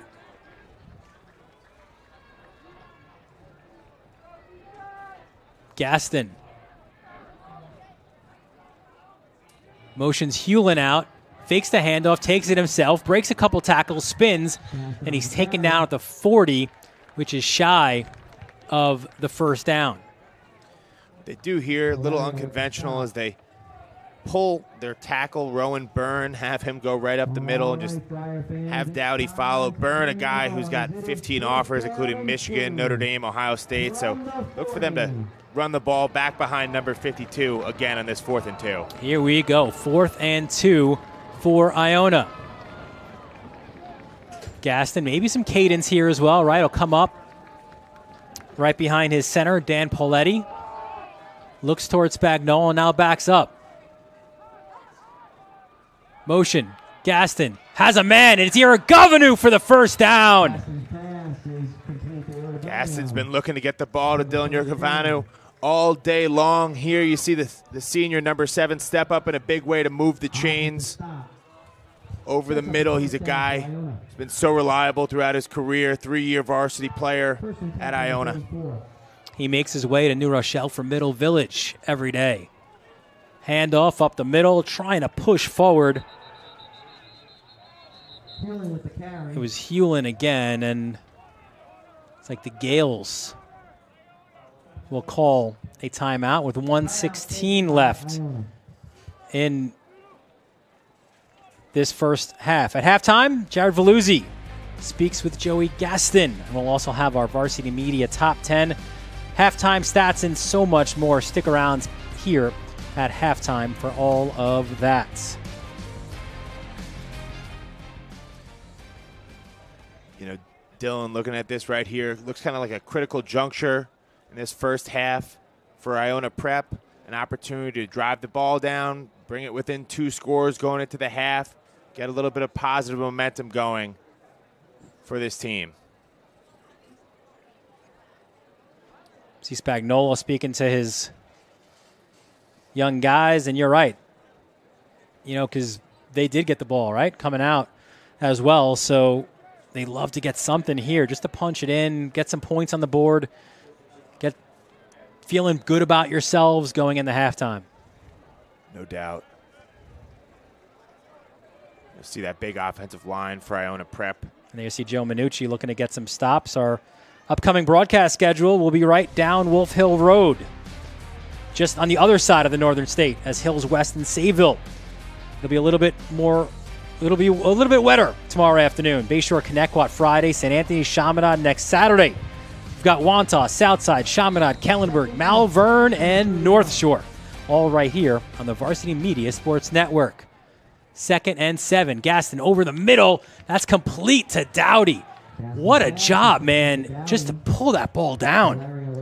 Yeah, the second time on this drive we've seen the strong hands of Dowdy come into play. Right here has a defender draped all over him. Kudos to Joey Gaston putting the ball right on the money. Another nice play. 3rd and 3, final 30 seconds. Quick out. That'll move the chains and stop the clock as well, as it was a completed pass to Davis. I think one of the reasons you're seeing Iona have some success on this drive is they're playing their style of football right now. They're distributing the ball out, hitting up a bunch of different playmakers across the board. We're seeing Dowdy get involved. We're seeing Davis get involved. We're seeing Yorgovanu get involved. A lot of different guys contributing here, and I think that's why Iona finding some success in this final drive of the first half.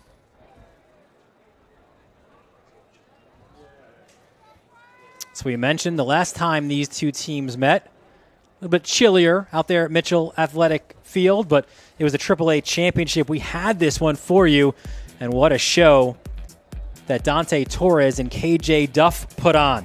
There you see Duff, a 85-yard touchdown reception to get the scoring started, and Duff again. Torres rolls right. Nice to have 6'5" to throw it to in the end zone. That is his second touchdown. How about another one? Another jump ball, another touchdown. The 3rd of 4 for KJ Duff. There's Brennan Presley getting the touchdown run for Iona, but this was all St. Anthony's. And how about just one more? A wide open KJ Duff. At the time he counted them out. That's 1, 2, 3, 4 touchdowns as Gaston is taken down. Looked like Sam Cook was in there on the tackle, and they'll have to quickly get this one down, and they'll spike the football to stop the clock. No timeouts, as you see in the bottom of your screen left for Iona in this first half. Yeah, right now they're really going to need to lean on that senior quarterback, Joey Gaston, who has so much game experience, to have a good head on his shoulders, manage the clock. Everybody's got to know right now, if you catch the ball, got to get out of bounds. Yeah, you mentioned the game experience. 8 games as a starter last year for St. Joe's Regional, right? That's against the likes of Bergen and Bosco and Paramus Catholic and all those greats. So he's played in some big games and some big moments. Gaston rolls, goes over the middle, finds Crew Davis. He's inside the 10. That'll move the chains and quickly stop the clock. First and goal, Iona. And then Gaston will take the spike to stop the clock at 19 seconds.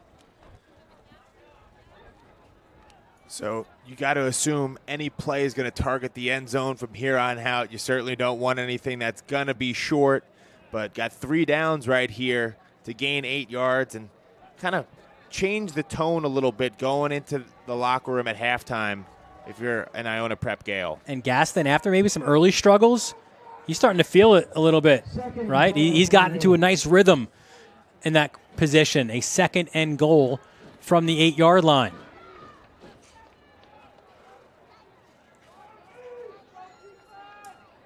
Here's Gaston rolling out of the backfield. A flag was thrown as that was Hewlin making the reception.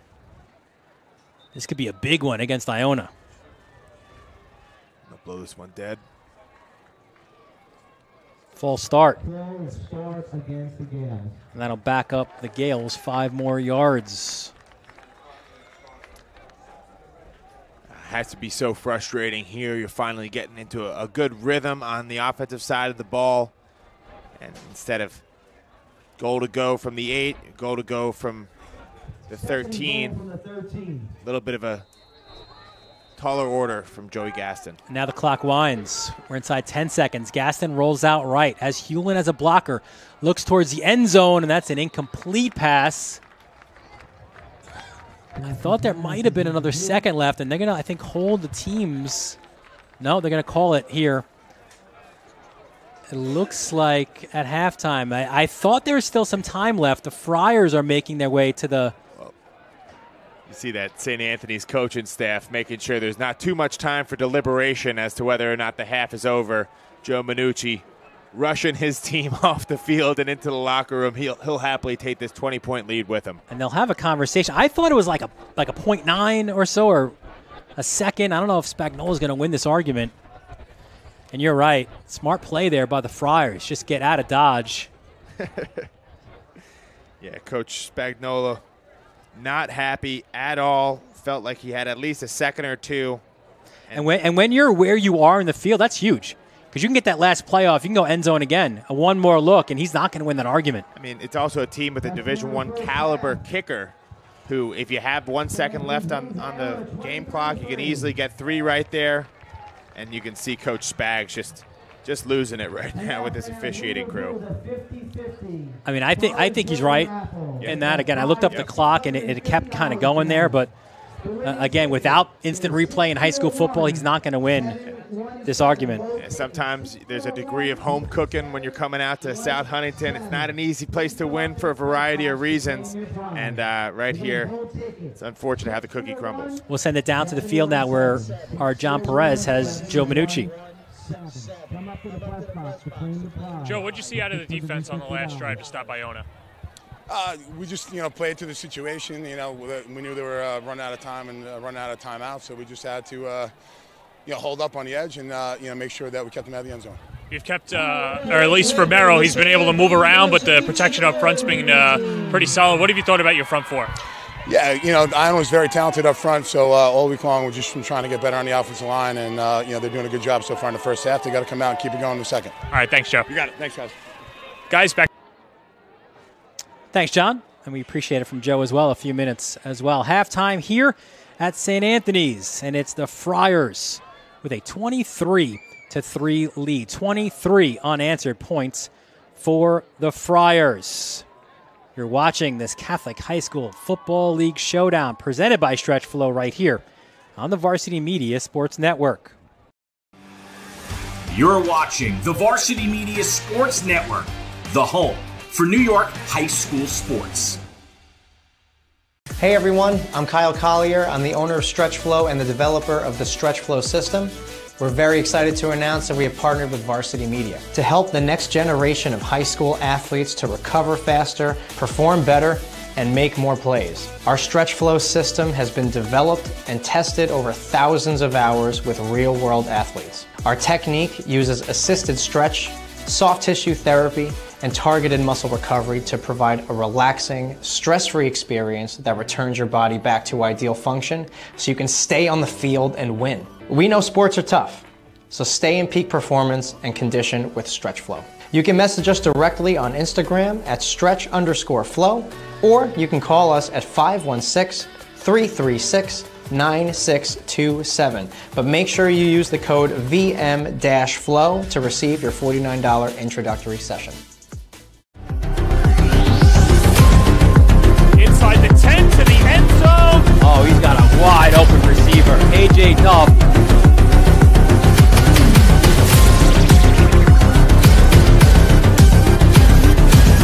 Get out of the way! Dante Torres! End zone. Touchdown.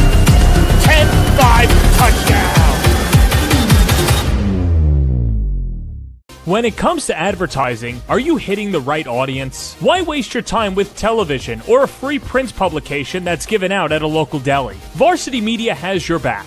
With a following of over 50,000 and a local demographic ranging between the ages of 18 and 54 years old, it's time to get that return on investment. Plus, here's the best part. Your ad lives forever on our YouTube page. And with a large on-demand audience, it's a grand slam to advertise with Varsity Media.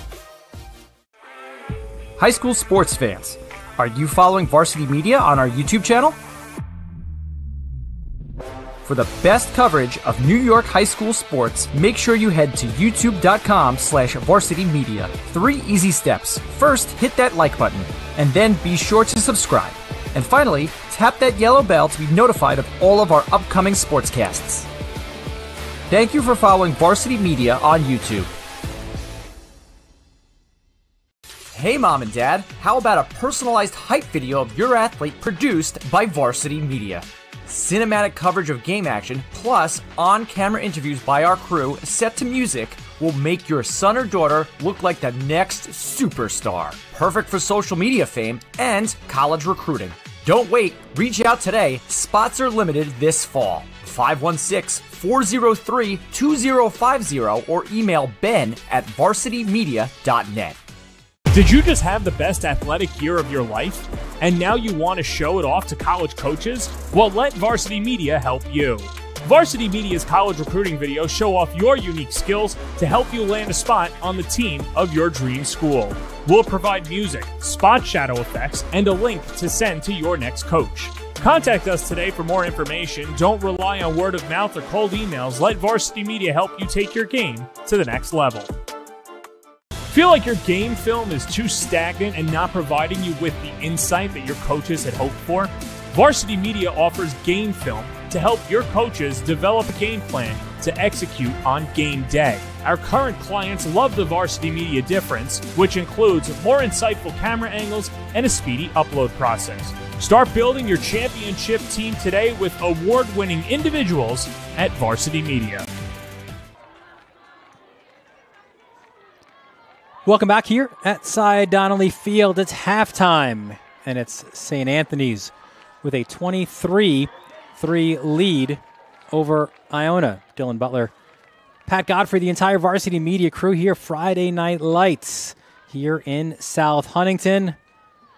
And the cheerleaders getting their routine going here at midfield, all part of what makes Friday nights here in South Huntington so special, Pat.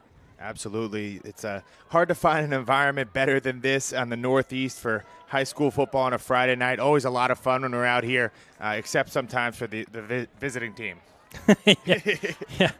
Yeah, whether it's the travel or what have you. And in our conversation with Joe Spagnolo, the Iona coach, joked, we spoke to him, Thursday night, I think, or Wednesday night. He said, I think we're leaving in an hour to get there. That's how long sometimes it takes these teams to make their way out to South Huntington. But it's been a tremendous home field advantage for the Friars, and they've taken advantage of that from this first half. They gave up the first 3 points, and that in a lot of ways was a win for St. Anthony's because it wasn't a touchdown, and then they've rattled off 23 consecutive from that point, and they take a 20-point lead into halftime. Yeah, going into this game, I think everyone thought that Iona was going to have to play a very clean ball game to walk out of here with a W. And unfortunately for them, in that first half, they give up the special teams touchdown with the blocked punt. That swung things in St. Anthony's favor regarding momentum. And then St. Anthony just kind of kept on churning behind Gary Merrill and that vaunted offensive attack. See some of those numbers heavily favoring St. Anthony's in that first half. The rushing numbers, the passing number, and the rushing, that's one of the keys that Minucci said, establish the run game. They've done just that. The first downs are close. The penalties are close as well, but all those offensive numbers certainly add up, and you get some big plays and specials as well, as you just mentioned, which means a 23-3 lead. We'll take a break again as it's halftime here at St. Anthony's, and the Friars have a 23-3 lead. You're watching this Catholic League Showdown presented by Stretch Flow on the Varsity Media Sports Network.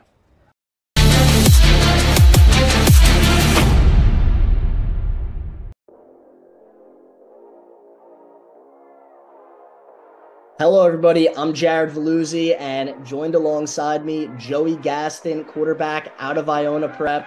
And Joey, you're at St. Joe's Regional in New Jersey for your sophomore year. Now in your junior season, you're at Iona Prep. How's it been with the Gales so far? It's been amazing. My teammates helped the transition become really smooth. I've gained a lot of friends over in Iona, and I also really appreciate, Jersey allowing me to experience all of that football over there, and I'm excited to be back home in New York. I'm from New York.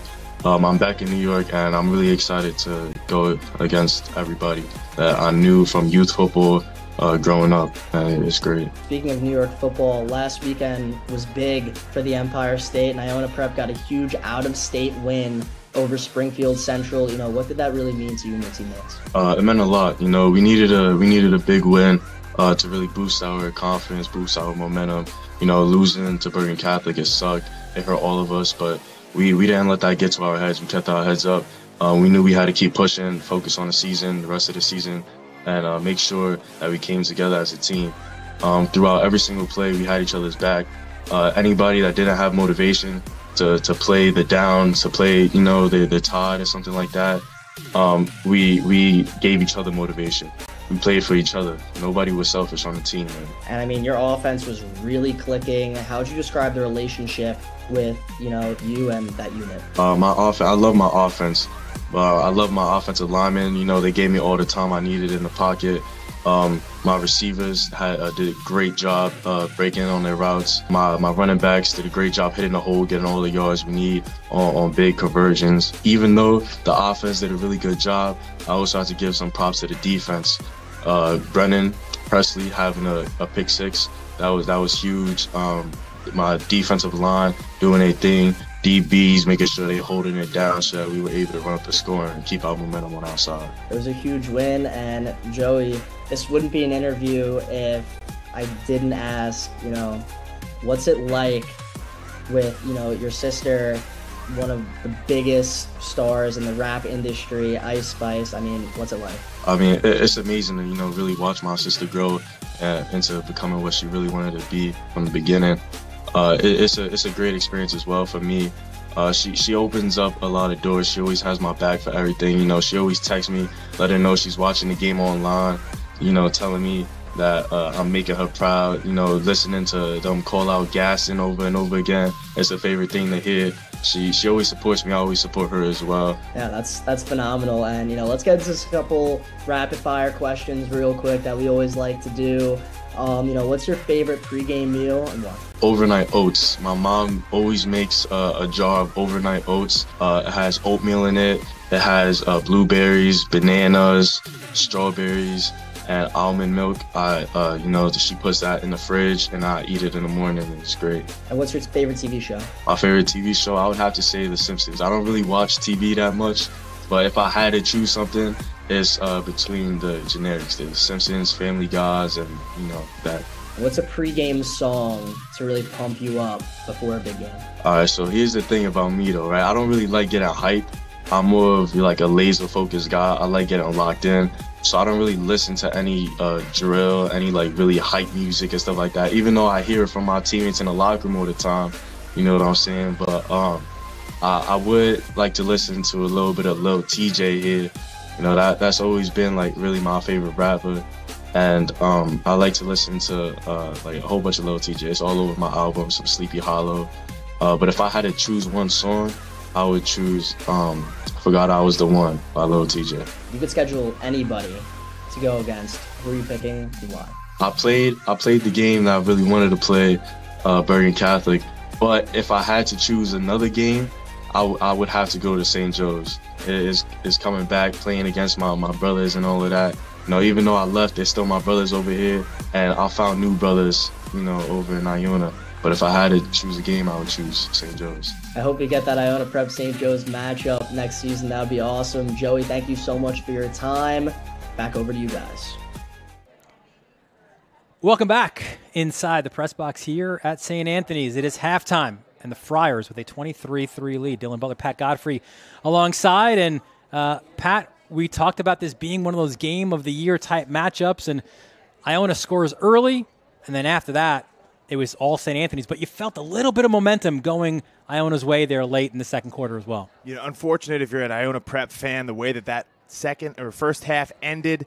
It felt like there was one play left on the clock, one more chance, either take a shot at the end zone, get a field goal, but in some way capitalize on that momentum that your offense was able to gain on that last drive. Now, unfortunately, you're still down 20 points going into this second half, so really important to come out here and get a stop early. On the flip side for St. Anthony's, you couldn't have drawn it up any better against your key rival. You've scored 23 unanswered. Gary Merrill and company are really cooking, so all you got to do is avoid those self-inflicted mistakes saw a couple penalties in the first half. If they clean that up, they could be running away with this one here in South Huntington. And listen, Pat, it's only week 3, but it has that feel because it's Iona and it's St. Anthony's. It has that feel of a much bigger game. You think kind of as this season goes along and progresses that this could be one of those that decides one of the top couple seeds, and maybe you've got a home game in the postseason. Gary Merrill, after Bessessi's 37-yard field goal, he will go 52 yards, Pat, to the house,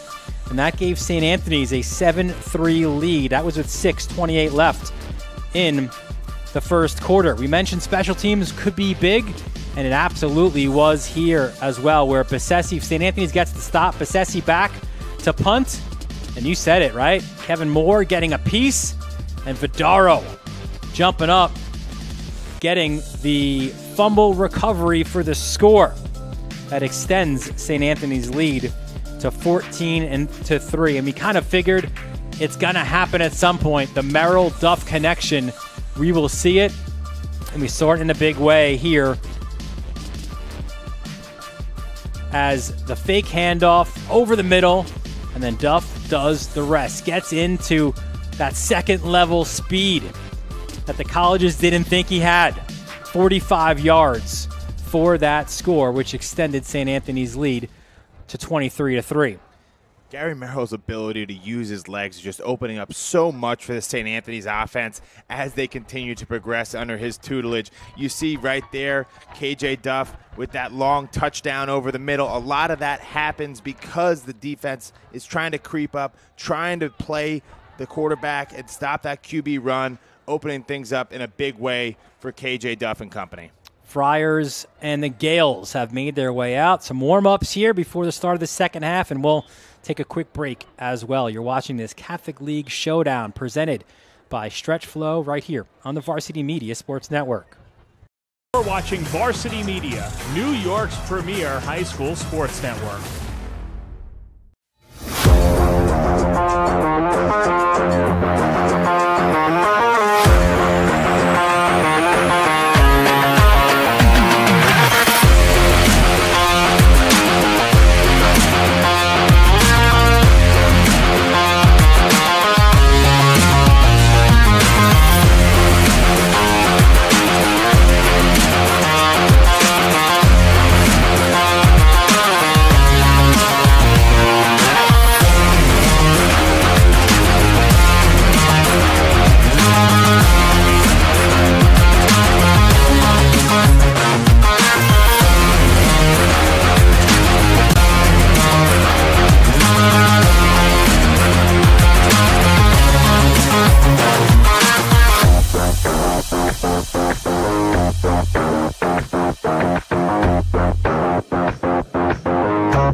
Goes end zone, one-handed catch.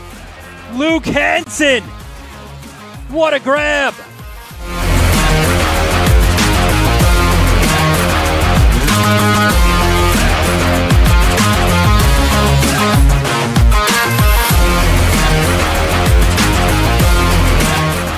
Down to 36, big third down play. Merrill fakes it, goes to Duff. Duff in space. Duff, first down! He leapfrogs his way in! Look at KJ Duff! And the exclamation point! You're watching the Varsity Media Sports Network, the home for New York high school sports.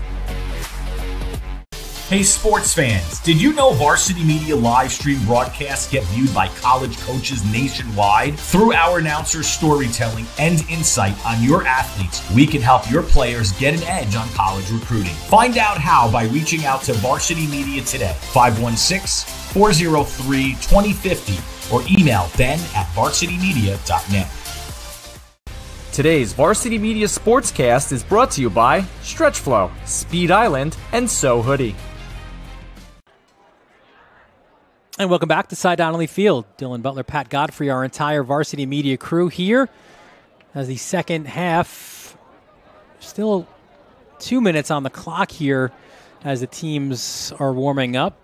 St. Anthony's got their warm-up. Hey, they had an extra warm-up. They had about a sprint to the locker room at the end of that first half, making sure, some gamesmanship there, right? If there's going to be a question about the call, you got to find us to get us back on the field. And they exited stage, left, I guess, here, right? Pretty quickly down Reichert Way, getting some extra conditioning. I think a good rule of thumb is, if there's a question as to whether or not your opponent should get one more play to score at the end of the half, you should probably get off your own sideline. That seems to be pretty useful, worked out for St. Anthony's. I'm sure if you're an Iona fan, not happy about that. But, these guys seem cheery, feeling good about a 20-point lead going into the second half.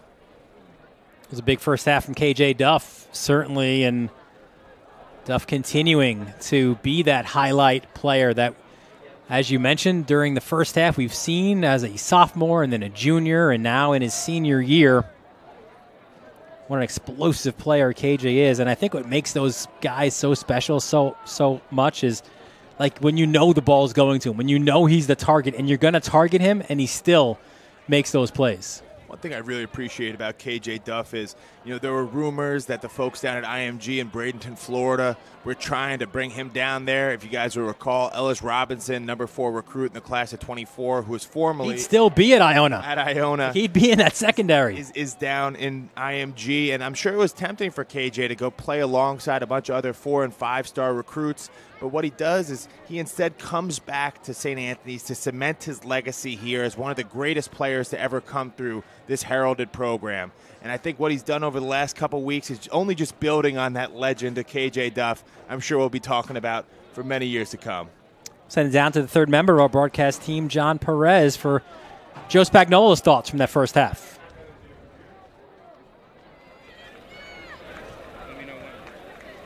Guys, I was just by the Iona bench, and Joe Spagnola giving a very pleaded case to his team, saying when he took over Iona Prep, there was a mantra to never, ever give up. And he said that his teams have always lived by that. So even though St. Anthony's is leading this game by a few touchdowns, he said that the next half is going to be a big indicator for the rest of the season. What type of team is this? Of course, we know it's a young team, so it's just a matter of staying motivated and keeping the faith going forward. So even though Iona Prep is down, Joe Spagnola, very impassioned speech. Guys, back to you. Thanks, John. Duff. There's a flag on the play on that return. So this will come back. But listen, if there's not a lesson learned from that Del Barton game, you don't kick to one. And yeah, I know that Iona feels really good about their kicking game, but hey, you better make sure that ball's in the end zone if you're going to kick it back to number 1. Right there, you see why he's so dangerous. So Gary Merrill will get his offense on the field here to start the second half. You see number 16 there. How about the numbers from that first half? You see again, right, that dual threat that he has, 121 passing yards, 88 rushing yards, a couple of touchdowns as well. One passing the ball and one running as well for Merrill. One thing Gary's done a really good job at tonight, keeping his eyes downfield, looking for guys like big number 1 KJ Duff, who you see has had 89 yards on 5 catches. Pretty impressive stuff. But early on, in the first couple times you saw Gary Merrill would really kind of look to run as soon as he put his head down. Tonight, more so buying time back there, doing both. Just so impressive. 1st and 10 from the Friars 33-yard line. Handoff up that right side, and good-looking run there by a good-looking freshman. We mentioned before Duff was the first freshman, Preston Carey the second. Xavier Bala is the third. Bala picked up a couple yards there. He was injured in that Del Barton game, missed a couple games after that. His first game back right now, game on a 5. He's an Adidas freshman All-American. We know the history of freshmen playing at St. Anthony's, and no reason to think that Bala won't someday soon become a big-time recruit himself. Johnny Russo, the reception, another sophomore for the Friars. And we've detailed all the different targets, right, for Iona, but listen, the same is true for Merrill. He's got a lot of guys, and yeah, look, obviously Duff is that name, but there's a lot of different guys you can go to make some big plays. Well, it's been a hallmark of this St. Anthony's program, just the quality depth, and yeah, you're seeing it out here on display tonight. 3rd and 3. Now you got big Preston Carey right there blocking for you. That pass deflected. So an incompletion there. And we saw that last week as well, right, where Carey kind of spelled a little bit there on that offensive line as that left tackle.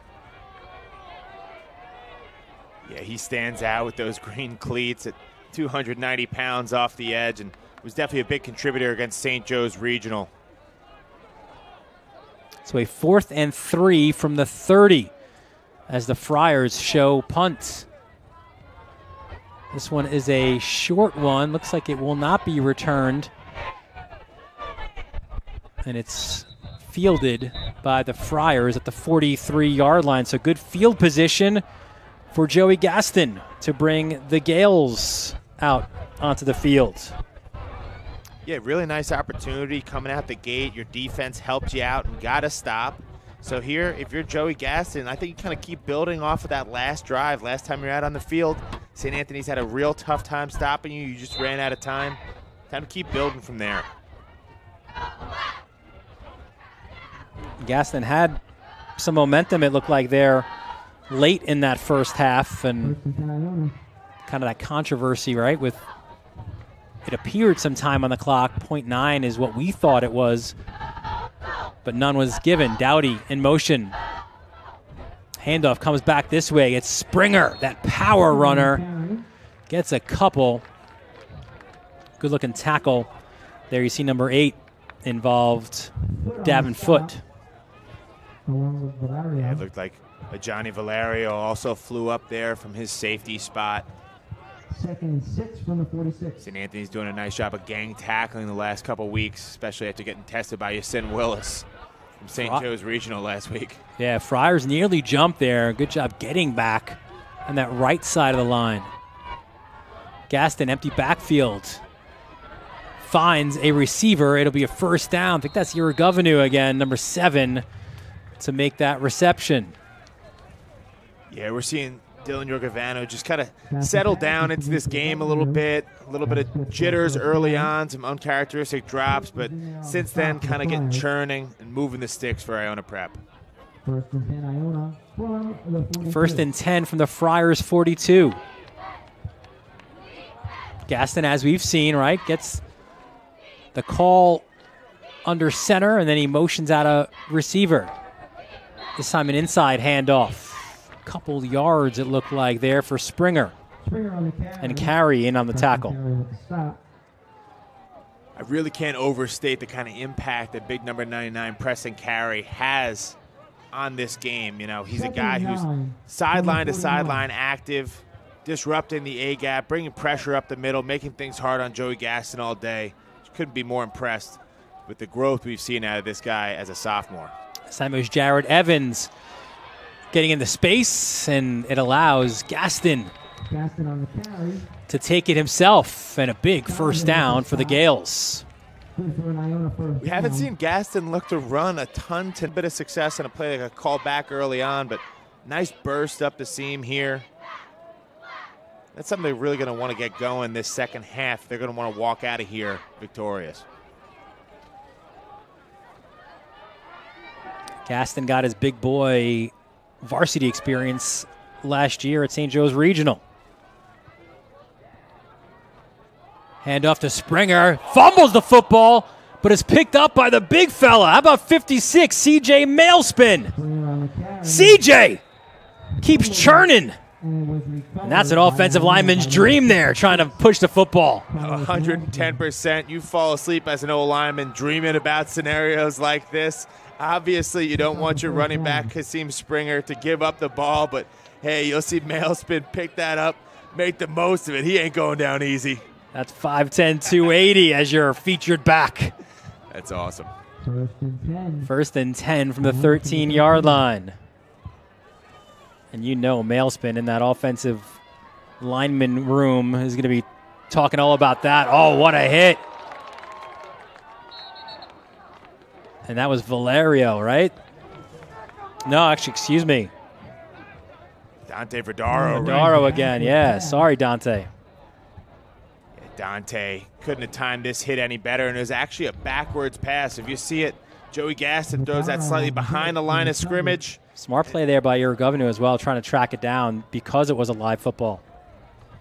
Yeah, winds up being chalked up as a 13-yard loss, so that definitely hurts an Iona attack that was starting to gain a little bit of momentum right here. So we'll see if they can come back from 2nd and 23. Gaston, look out, under pressure, Urso. And that's an incomplete pass. Good pressure there by Cam Urso. Is it a tough scenario right here if you're Joey Gaston to sit in and deliver this ball with Cam Urso bearing down on you? Might have to rush it a little bit, and looked like he sailed on him. Urso, the junior, high motor, a little bit undersized, but he's got that experience playing D-line. Big 3rd and 23 now for Iona. Gaston's been looking to Irregovenu in scenarios like this. Same thing with Dowdy. Rolls left, chased down by Sam Cook. Tries to turn it back upfield. Still chased. Look at Joey Gaston go on his back foot. Fires, end zone, intercepted. Verdaro again. Dante Verdaro having himself a heck of a night here at Cy Donnelly Field. But first, he's going to start with Joey Gaston doing what I think a lot of us have done in Madden throughout the years. If you got to play with Michael Vick, I might be dating myself, but running backwards, showing off that incredible athleticism. But the issue is, don't ever, when in doubt, chuck the ball up into the middle of the field. An experienced vet like Dante Verdaro will make it pay. And you see number 4 2 other. right Duff there. was there as well, and there are a couple of Friars all. Yeah, a whole sea of black. Never a good sign to just heave it up in that direction. 1st and 10 from the Friars 12, and now a flag as there will be illegal motion on St. Anthony's. Now, again, if you're Spags and you've got a young team, you want to always go glass half full, right? The plus there is, yes, you didn't get points, but you've now backed St. Anthony's up, so it's as good as if you were playing field position, and now you lean on your defense to get a stop. And, you know, I think on the sideline right now, Coach Spagnolo is talking to his offense, and he's letting them know, hey, guys, we can move the ball on this St. Anthony's defense. We're hitting our stride right now. If we clean up a couple mistakes, this is easily a 23-17 ball game. Couple things have broken the wrong way, but still a lot of time left on the clock. And now another flag against St. Anthony's will back them up half the distance. So this is probably making Spags feel a little bit better now. As you see Big 99, Preston Carey come in here. Precarious spot for the St. Anthony's O from your own 3-yard line. The last thing you ever want to do here is give Iona new life by putting yourself, giving yourself a safety. So look for a couple short yardage plays here. And another one. You're running out of room here. And actually, this will go against Iona. Those guys were chomping at the bit to make a play and jumped a little bit too early. So offside go the Gales, and that'll move the Friars up now a few yards. I'm sure. Highly frustrating for defensive coordinator Lou DiRienzo in his 3rd season here at Iona. Got him pinned into their own end zone. Give him a little bit of breathing room. Merrill calls his own number, gets a couple of yards. Good pursuit to the football there by a host of Gales. St. Anthony's just kind of taking their time. Game kind of right where they want it right now. 2nd and 12 from their own 10. And there's that matchup at the top of your screen. It's Johnson against Duff. Merrill will go Duff's way. That is caught. First down and some more. Johnson pushes him out at the Iona 32-yard line. I think right there, Teron Johnson was under the impression that he was getting help over the top from his strong safety, Matt Davitt. The help never came right there. So you see Teron Johnson a little bit frustrated at the end of this play. But, yeah, there's not many corners out there in the country who are going to do well in one-on-one coverage up against the boundary, up against K.J. Duff. Another huge play for the playmaker headed to Rutgers. Low snap, Merrill over the middle, doesn't matter. There goes Duff, touchdown for the Friars, 32 yards from Merrill to Duff. You see KJ Duff talking a little bit of smack there. He's got a chip on his shoulder. He's aware he's going up against a fellow Power 5 recruit in Teron Johnson. And you'll see right here with this slant that has just been so lethal all year for the St. Anthony's offense. Duff gets a step.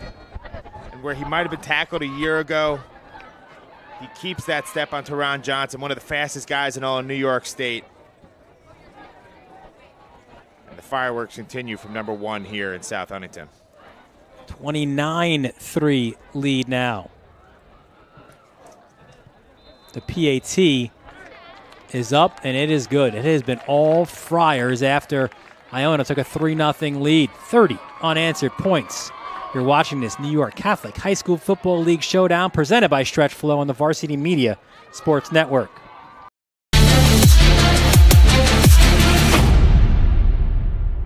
Feel like your game film is too stagnant and not providing you with the insight that your coaches had hoped for?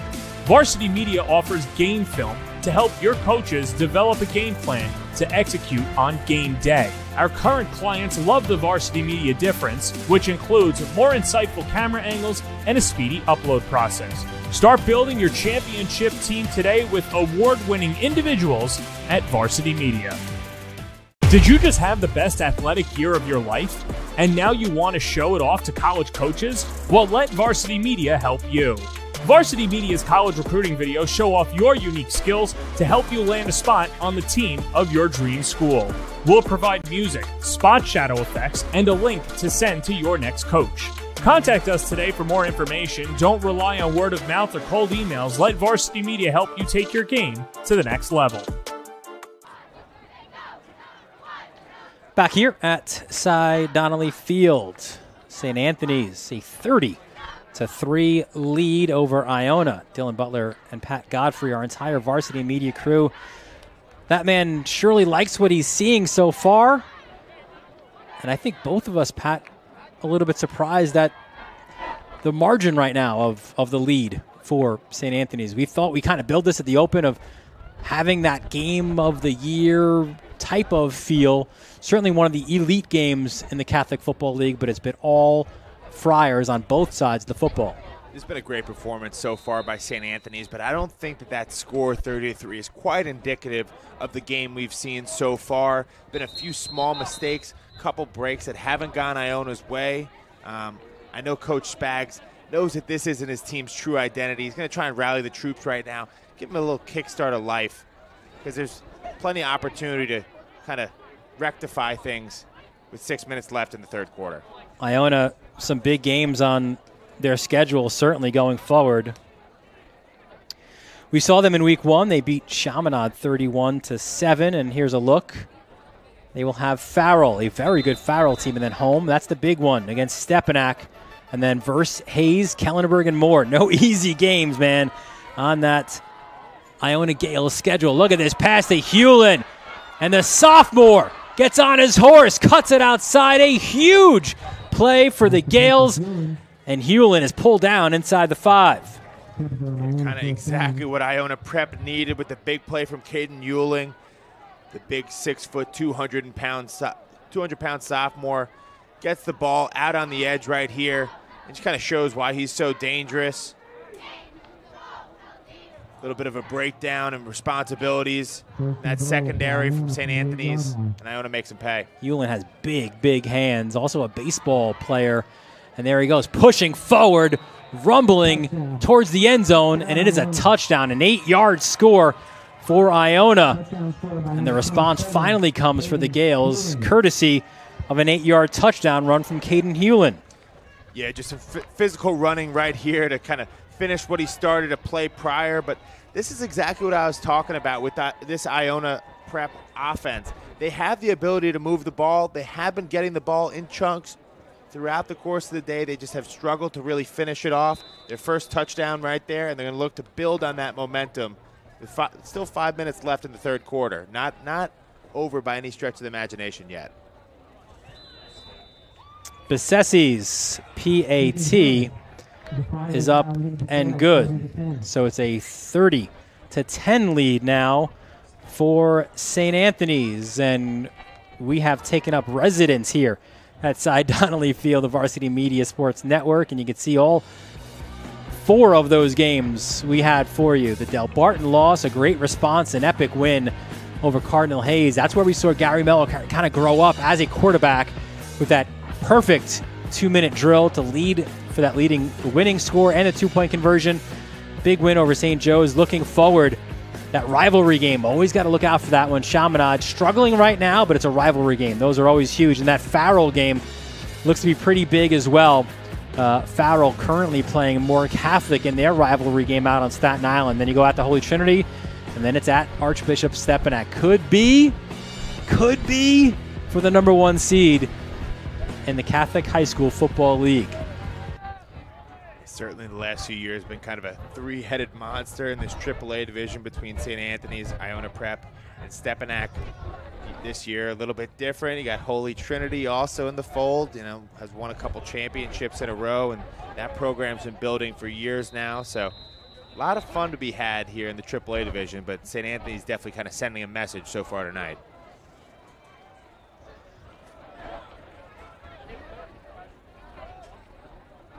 So Besessi to kick off after Hewlin. Kind of a dribbler, still finds its way to Duff. And Duff looking for some room, cuts it to the outside, and he's taken down at about the 35-yard line. So the Gales, and there's a look at KJ's numbers to this point. And it's amazing how routine throughout the course of his career KJ Duff has made 189 yards feel. It's kind of what you expect when #1 gets the ball in his hands for special things to happen.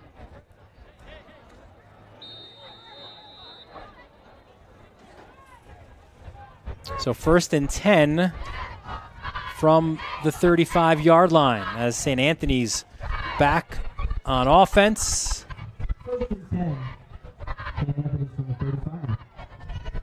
As Merrill, looks like it's Bala now to his right hip. Merrill, another deep shot, and this one is incomplete. One of the leaders defensively for these Gales is #0, Zakar Morris. Let's get to know Zakar a little more. On his game day playlist, Respect the Game, Meek Mill. There's Dexter Lawrence, right? You were calling for him before. Funniest teammate is Jalen Hicks. And listen, Zakar Morris is 6'2", 280. Jalen Hicks is 6'4", 250. I'm not going to question that one. He's hilarious as far as I'm concerned. Oh, this is no laughing matter for Iona as Gary Merrill gets it out. Again, into space. Gets a little help to get that shoulder pad back in. Nice assist from Joe Minucci. Here's the end of it here. Favorite movie quote: with great power comes great responsibility. Uncle Ben, Spider-Man. Good stuff from Zakar Morris. Zakar, really a man after my own heart, saying his favorite athlete, Dexter Lawrence. I got the chance to block Dexter Lawrence for 3 years on scout team. Used to have a lot more IQ points before that, so good to see that it paid off. Merrill chased down by a bunch of Gales and forced out of bounds. Listen, I didn't want to, that's why I didn't tell you before, right? You were calling for Dexter Lawrence there. I was like, no, we got you. Don't worry. We're going to have a reference later on. St. Anthony's offense kind of doing what they do, responding in a big way. It can be tough when your defense gives up a quick score to come right back out and try and march right back down the field, but Gary Merrill up for the task. Loss of 1, 2nd and 11, just dumps it over. And there's Kenner again. Listen, when you focus on one guy, maybe in Duff, these other guys could eat, right? And that was Anthony Kenner with that opportunity. And Kenner getting some increased playing time with the injury to Alex Mengi. Yeah, Kenner, a guy whose name we haven't called a lot so far this year, but, you know, there's an opportunity every time that somebody goes down with an injury, and, you know, this time the junior has really been a big beneficiary, making the most of his opportunity under the lights. Another dual sport athlete. This is a baseball guy like Ott. 1st and 10 from the 25, and the Gales jump. And those kind of penalties will make that trip back to New Rochelle even longer for Joe Spagnuolo and his coaching staff. It's one thing when you just get straight up beat on a matchup by matchup basis, but tonight a lot of issues that Joe Spagnuolo wishes were cleaned up right now. 1st and 5 from the 20. 1st and 5 from the 20. Handoff to Bala, bounces it outside. Gets a few. Another nice play by Victor Utenot, that middle linebacker for Iona Prep. Flying up and laying the wood on the freshman All-American Xavier Bala. Gain of 1 for Bala. And you see the clock management, right, from the Friars. St. Anthony's tends to play with a little bit of a slower pace, which definitely comes in handy in scenarios like this when you get out in front. Merrill goes left. What a cut to the right. Merrill, another cut. Touchdown, Gary Merrill. 19 yards to the house. And this right here is just kind of video game-like from Gary Merrill, cutting on a dime.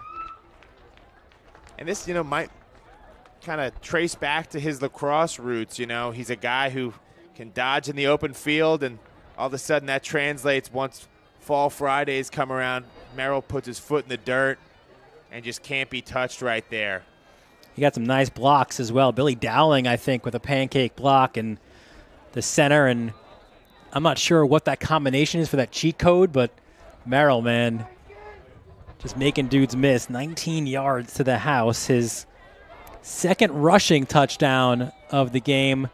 The PAT is up and good. So good response from St. Anthony's after that Hewlin 8-yard touchdown.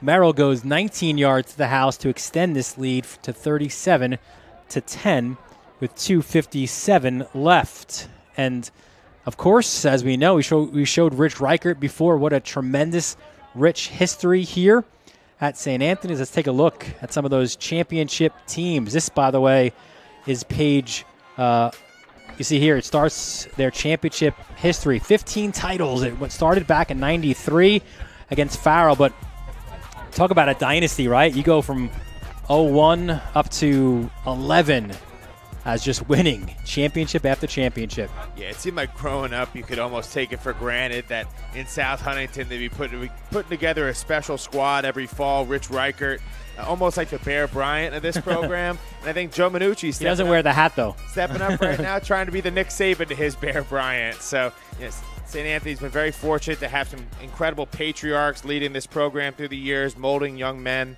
And you're seeing it on display tonight, kind of the next generation of St. Anthony's greatness. Another bouncer of a kickoff fielded at about the 27-yard line. That's trying to push forward. It looks like the ball got fumbled, and then look at this opportunity up the far sideline. No, it didn't get fumbled. It was just bouncing it to the outside was Alex Trulson. We see him on the other side of the field as a linebacker, but Trulson, a huge kickoff return. Yeah, the senior from Yonkers, normally on the defensive side of the ball, but gets a rare opportunity. to run with it in space and just makes the most of it. Don't look now, but Iona's starting to get a little bit of momentum. I know they're struggling on the defensive side of the ball, but on the offensive side, special teams starting to clean things up and looking a little bit more like the Iona that we're used to. 1st and 10 from the 23-yard line, and there's an injury. Looks like it's Cam Urso who's down. I thought that was on the kickoff return, but we'll take this injury timeout as a chance to take a closer look at Iona Prep. Up in New Rochelle, beautiful campus there for Iona. Founded in 1916, it was named for the Scottish island of Iona. A little bit of a did you know here. I did not. It is the brother school to the Ursuline School, all-girls school. And look at this, eclectic, famous alums. Don McLean, of course, right? Bye, Miss America. Yep. Bye. Him. The Maras, John Mara, one of the co-owners there of the New York Football Giants. I know this one. Chris Sweeney did not put this one in, but he loves it because Tommy Dreamer, baby, the wrestler, also going to Iona Prep. One last one I'll throw in there. John Voight, most people might not know, is an Iona Prep grad. Angelina Jolie's father and incredible actor himself. He only had room for 3, and Tommy Dreamer was getting it. Gaston gets it, kicks it to the outside. Yeah, obviously some big-time celebrity connections. Listen, Matt Ryan as well, right, playing in the NBA. There's been a whole host of famous alums.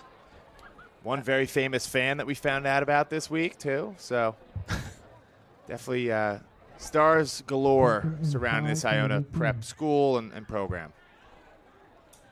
P. Diddy's son at one point was the QB. Yeah.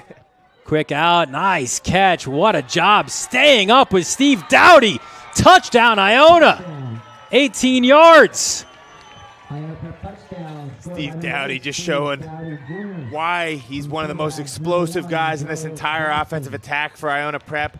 Gets the ball out here on a little bit of a quick hitter on the edge. And just kind of does the rest, makes the most of a missed tackle, puts his hand in the dirt to regain his balance. And the sophomore, or forgive me, junior, coasts in with the touchdown. Spags will take it. Sophomore is fine. Besession for the PAT.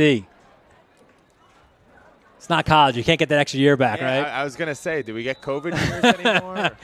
The PAT is good, and Iona, again, slicing or trying to slice into their deficit. It is 37-17. We'll take a quick break here. It's the New York Catholic High School Football League Showdown. It's presented by Stretch Flow. It's all right here in the Varsity Media Sports Network. You're watching the Varsity Media Sports Network, the home for New York high school sports.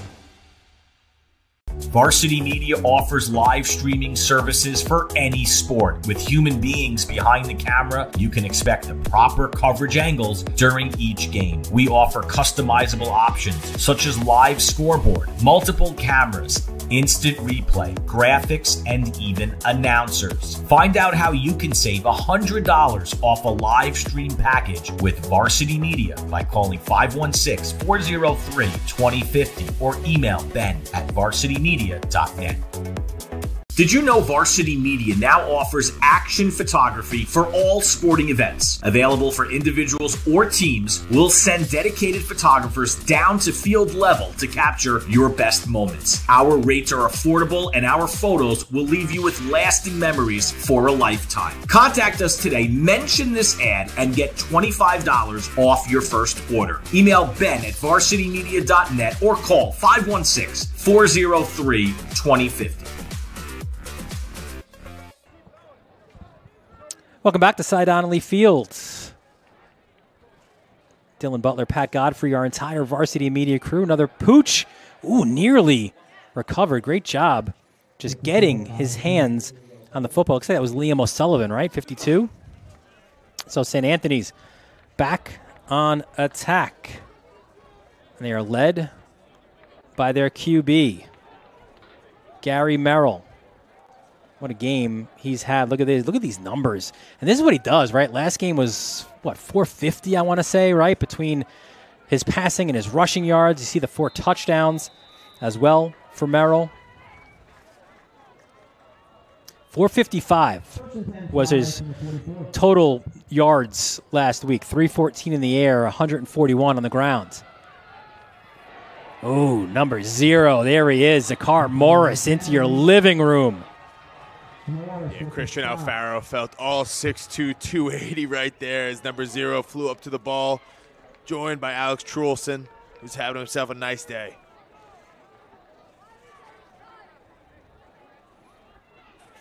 An advanced roll as well for Morris.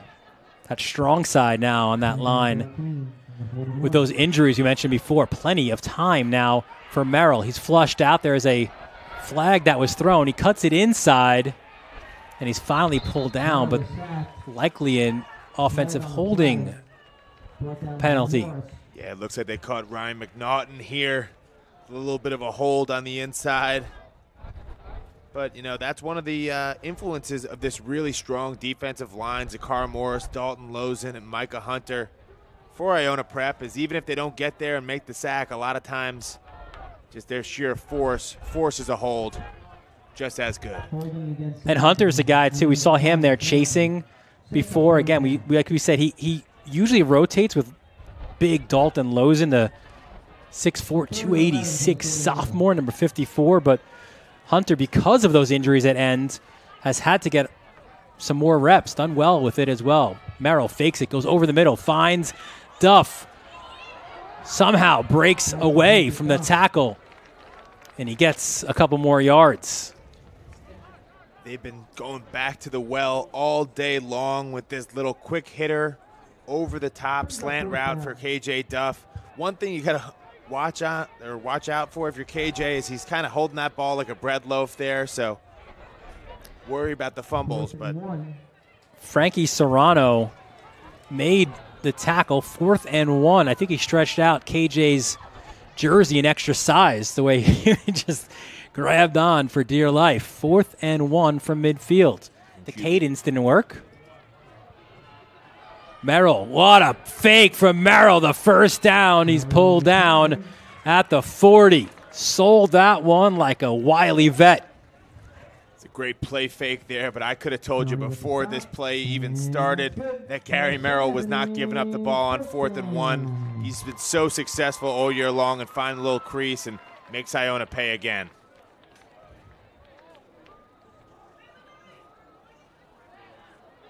Inside the final minute here of the third quarter.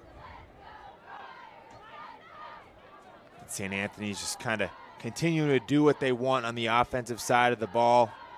So hard to stop an offense when they can gain yardage at will using their quarterback's legs. There's Merrill again turning and twisting, and you see there Huguenot 42 among the tacklers. How about this? We're getting from our Jared Veluzzi. St. John the Baptist, a 34-7 win over Chaminade.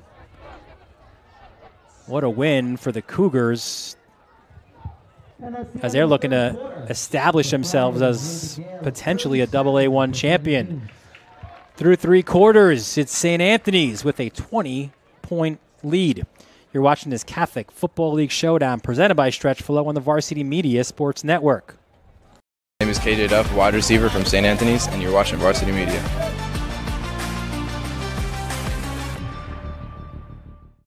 Looking to grow your business on social media? Let Varsity Media help you. With over 50,000 followers across our platform, sponsor a segment during the broadcast and share it on social media the next day.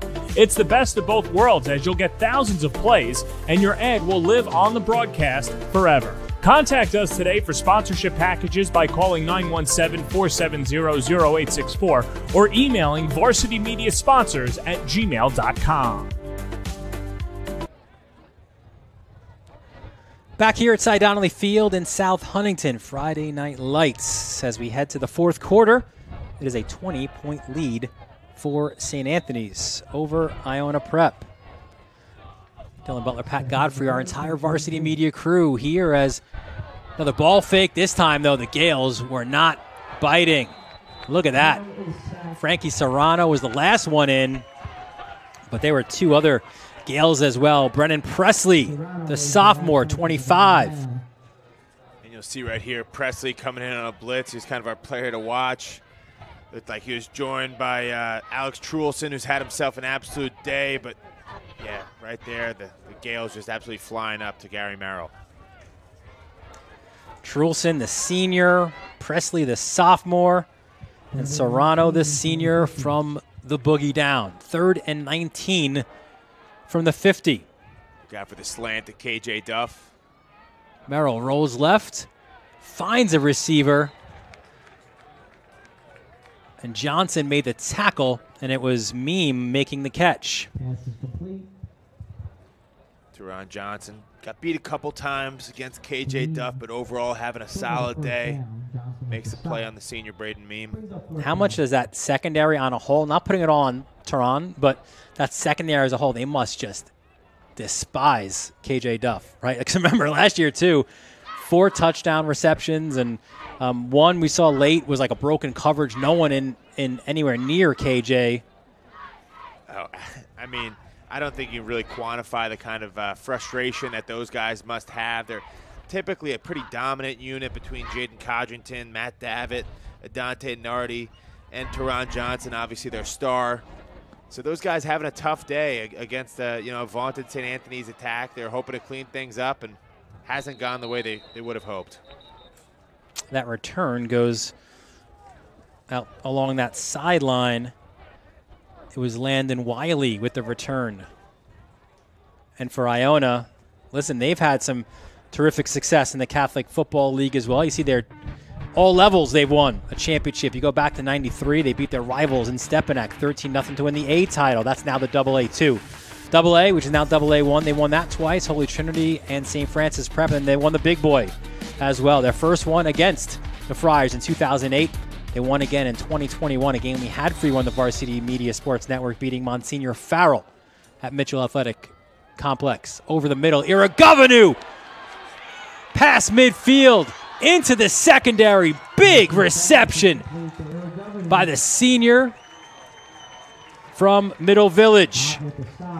After a slow start, Dylan Yorgavanu has really had himself a great day. You'll see him here over the middle with those sure hands, and once he gets the ball in space, he's not known for being the fastest guy in the world, but he can really make you hurt. Look at that's a live ball again as that pass was behind. Broken play. Some wild stuff there from Iona as we saw Julian Guzman. And I think the way that was set up, Guzman's the backup QB as well. So you wonder if that might have been part of Spagnola's trick book as you see the numbers there for Gaston in this game. Yeah, that last play certainly looked like an intentional backwards pass, trying to set up the double pass. Things got ugly quickly, and fortunate for Coach Spagnola that it didn't result in a turnover. 2nd and 10, low snap. Gaston over the middle, in and out of Hewlin's hands. That's a really good job by Vidaro as well, right? He stayed with the play. As soon as that ball gets tipped, you can make that contact, and he made sure that Hewlin wasn't getting the reception off that tip. Yeah, we've seen St. Anthony's have a lot of confidence in their senior Dante Verdara, one-on-one in coverage. Right there, looked like Hewlin might have had a bit of a step on him. And now who's playing deep center field for St. Anthony's? KJ Duff. Quick out to Dowdy on the far sideline. He's got blockers up the field. He breaks a tackle, trying to lunge forward, but he will get stopped short of that first down marker. Looks like Vidaro ultimately wrestled him down. See some of the numbers on Dowdy. This game before that reception, 5 for 52 and a touchdown. Obviously considering time and score. Big 4th down. Our scoreboard is wrong at Varsity Media. It's 4th and 5 right here, and a huge down. Timeout for Iona to go over how big that was. And here at the Varsity Media Sports Network, really excited, Pat, to announce, as we said kind of throughout this fall as well, we are the exclusive rights holder to all of Nassau County championships. That includes those big games at Stewart Stadium, the semifinals, the finals, the championships, all of it. will be right here on the Varsity Media Sports Network. We will have soccer as well, and all the fall championships. It's all right here, the exclusive rights to Nassau County Championship football. Yeah, really nice to see Varsity Media just kind of planting that flag right there in Hempstead, dominating football in the Long Island, New York area. We're going to be over at Mitchell Field as well, James Stewart Stadium at Hofstra for the Nassau County Finals. So every year just seems to get better and better. You know, those who bought Netflix stock, you might want to see if you can buy some Varsity Media stock, because I don't know if I find a streaming company out there I like more than what we got going on right here. So off the timeout, Iona needs to get into the end zone. 4th and 5.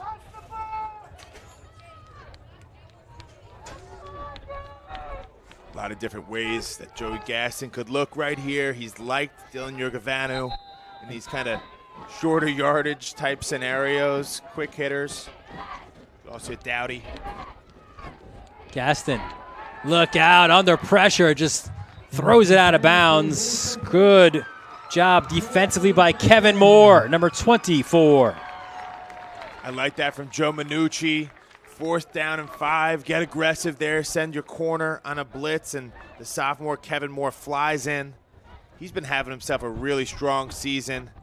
Just takes the right angle on Joey Gaston. Nothing you can do if you're number 1 but throw it away. So now Gary Merrill will get his offense back on the field, and in short order, Merrill's become one of the top passers in this Catholic Football League. There you see some of the numbers. Will Currid already throwing for 921 yards. Beelan, of course, from Hayes. Gaston, there's Merrill right there, number 4 on that list. Will Currid, the most experienced. I guess he and Beelan, same. Currid, the lefty slinger there for Stepanak. Currid's had himself a great career up there. Another guy I've gotten a chance to know a little bit through About You outreach, and he just kind of continues to develop. Less of a mobile guy than what we've seen so far this season within the Catholic League. He's more of a traditional pocket passer, but boy, can he dice you up there in White Plains.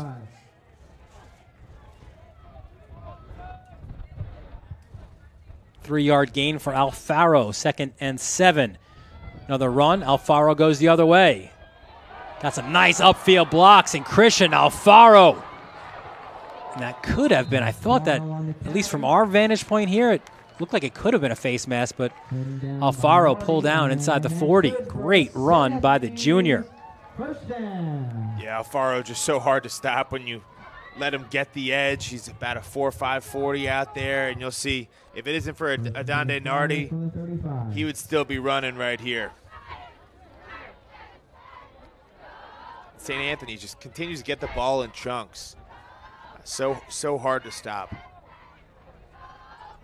And, of course, last year it was a two-headed monster at running back. And here comes Bala getting it to the outside. Good job staying inside. A shifty run.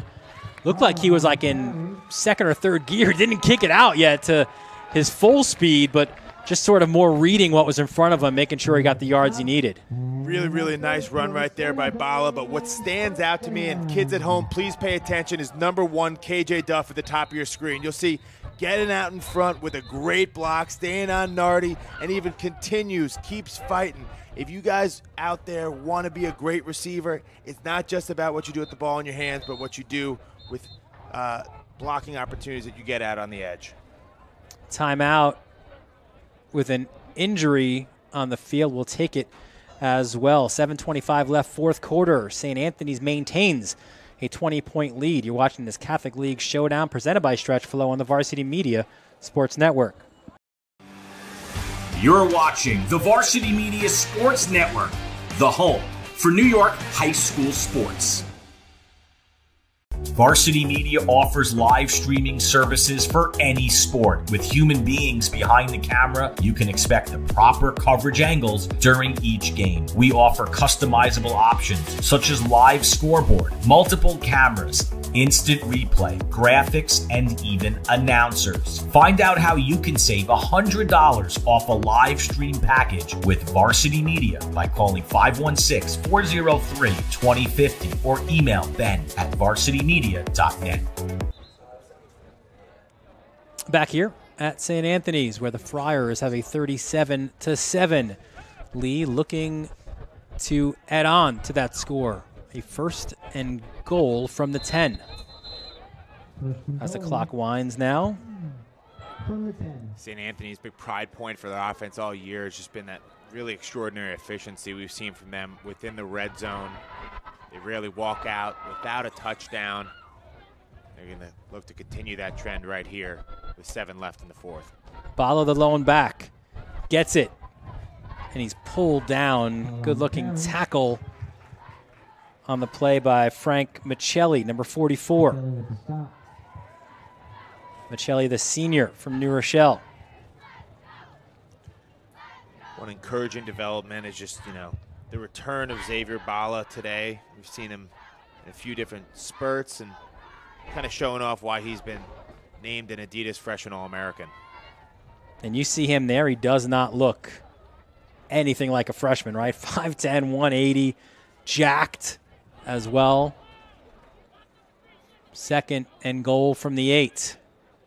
Merrill, and now he follows the blocking of his running back, getting it to the end zone, and a touchdown for the Friars. 8-yard score for Gary Merrill. Yeah, nice job lead blocking out in front from Bala, and then Merrill just kind of takes care of the rest.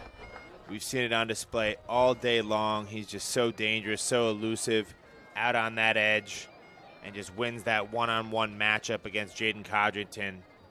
Tiptoes in for the score. I'd say one thing I've been impressed with is when Iona's tried to come back in this game, St. Anthony's has always had the response.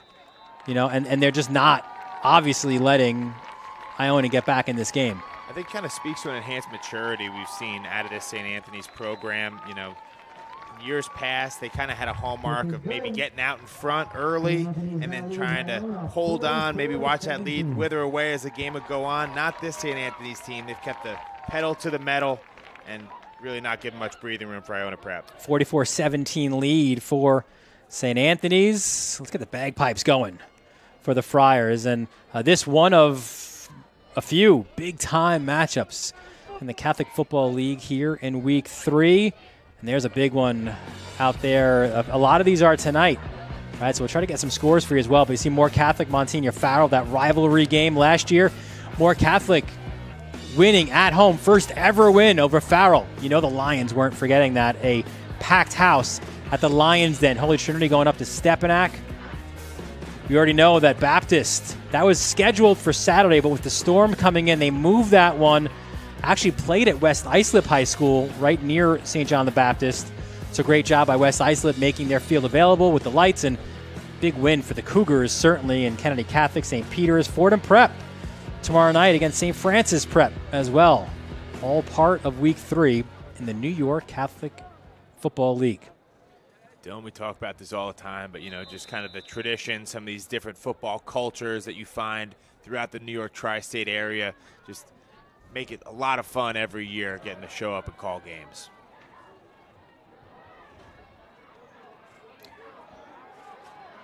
Look at this return up the far sideline. Good looking one there.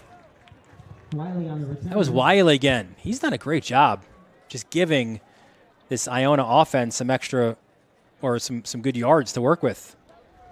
No doubt. After the initial special teams miscue of the block punt, Iona's really recovered very nicely within that third of the game, doing a really good job with their kick return unit. So Gaston has his guys back out, trailing 44-17. Quick out to Dowdy. Cuts it inside, gets past the big block SA in the middle of the field, and he'll get a first down for Iona. And Pat, one thing I was wondering, we didn't get a chance to speak about this coming in. You wondered, and I think even in our conversation with Spags mentioned it, but you wonder how much of the playbook, right, it's a huge game. You've got to win this game. But I'm sure you don't show everything, right? I don't know how much it is. I guess that's the question for you, as Gaston shows his speed, cuts it to the outside. Nice-looking carry by Gaston. But how much do you leave, right, in the playbook? I think history kind of tells you that there's a very good chance these teams meet again come the playoffs. So even though Coach Spags would have loved to come in here to Cy Donnelly Field and walked out victorious, I think he realizes that what they're really playing for, which is a AAA title, is still in front of them. So while you might want to throw a few different things at St. Anthony's, you're not necessarily throwing the kitchen sink. Same thing goes on the St. Anthony side with a lead like this. Expect them to keep it kind of conservative, bread and butter, and keep some big plays in the back pocket for later on this season. Gaston to Dowdy again, and that's for a first down. In our conversation, Pat, with Spags, he said, listen, we practice, he said, his team on what St. Anthony's does this year that they've seen on film the first 2 days of the week. And then we go into the tapes and we go back into the past and see all the different things, their pressure that they like to run in certain situations. How far along are they in their playbook, Spags wondered at this point. And the answer was he didn't know. They went over a lot of different things preparing for this game. Here's a quick out and reception by Jared Evans, but said, listen, they've played this team, 6 or 7 times the last 3 years, 3 playoff meetings in the last 4 years. That's a lot of data points to go over and a lot of different plays that you're going through. No doubt. And, while a lot of these guys might have been younger, kind of sitting on the sidelines or in JV for some of the classic matchups we've seen between these programs over the last couple years, these coaching staffs have been basically playing chess against each other going back to the pandemic. So not too many secrets you can kind of keep from one another at this point. Governor, again, that possession-type receiver, but he's made some big plays as well. Pulls it down in traffic as the Gales have a first and goal from the 10. Yeah, Dylan Yorgavanu is a guy who's a senior. Also made that Clemson trip a couple years back for a big camp and really showed that he had a bright future. It's good to see him kind of coming into his own in his second half. Gaston is hammered on his way out. Couple of Friars in on the tackle. Looked like Andrew Thompson, the junior, flew up from the linebacker spot to make that play.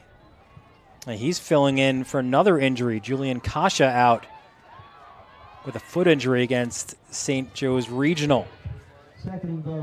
That's been impressive, too, by the Friars as the run by Davis pulled short. You've had injuries to key guys really throughout the opening 3 weeks of the regular season, but St. Anthony's, it's cliche to say, but that next man up mentality has been really impressive. And, cliche to say, but I think what St. Anthony's does best is produce good football players. Not good guys for a certain position or a certain scheme. They produce good football players, blockers, tacklers. See Andrew Thompson as a guy who moved over from the running back spot, making plays at linebacker right now. That's kind of indicative of the way that they play football here at St. Anthony's High School. Springer pulled down at the 1, so 4th and goal from the 1 for the Gales.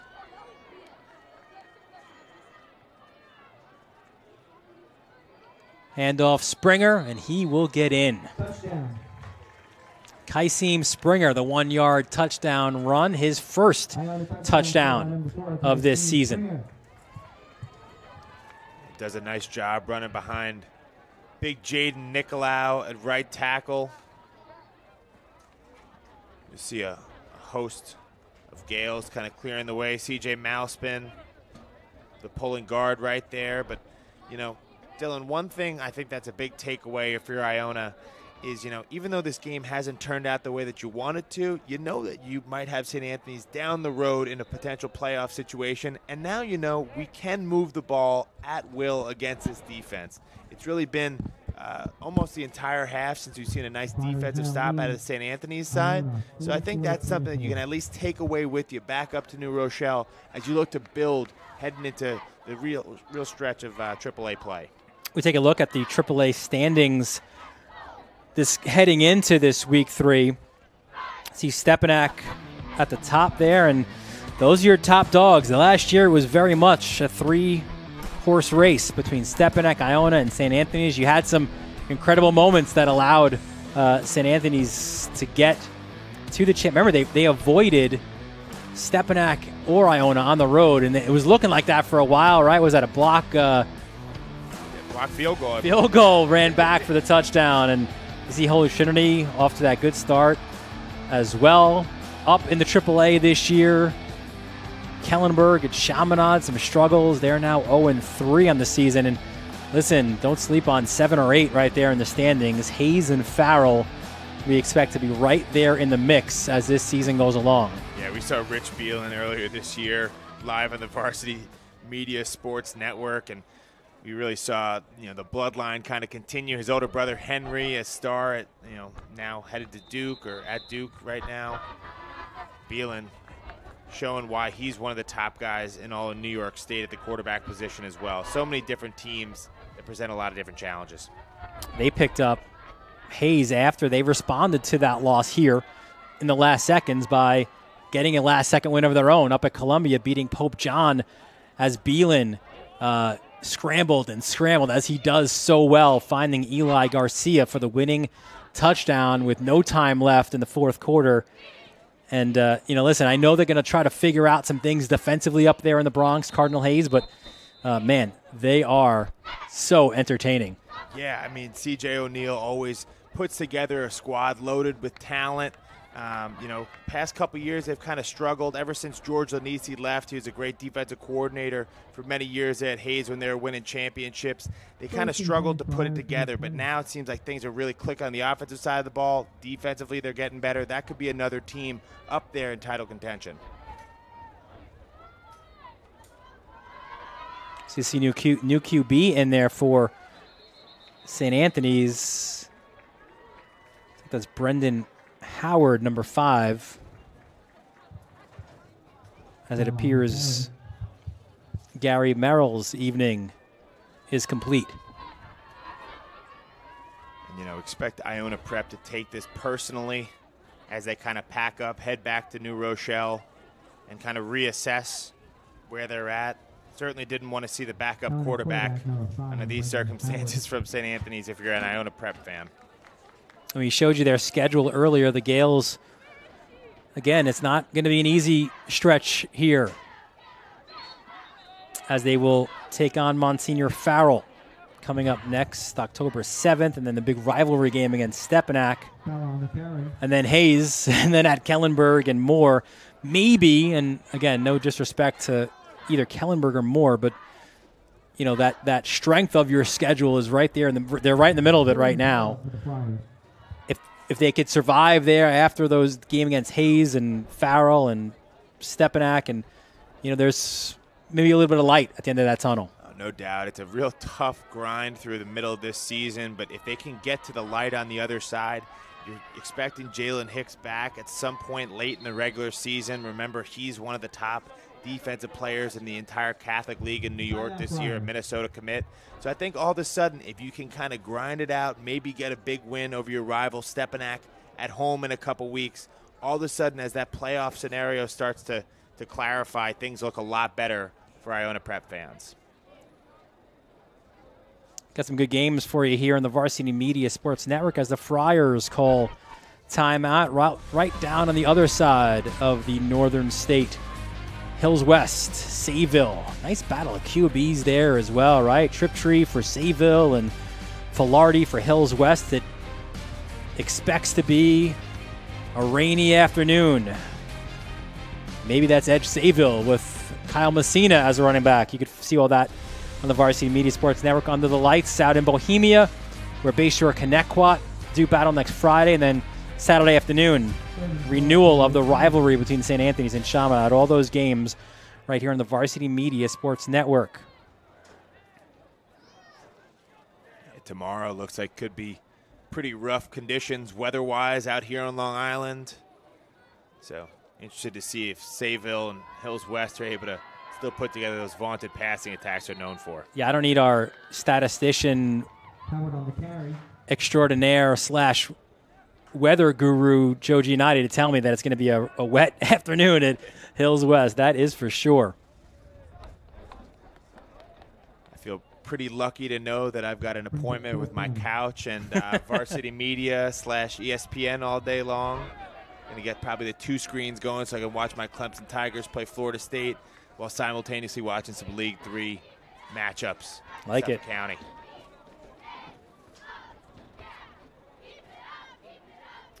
St. Anthony's obviously just milking what is left of this clock in the fourth quarter. What an impressive performance, man, by the Friars, as they will take a timeout just to avoid that delay of game.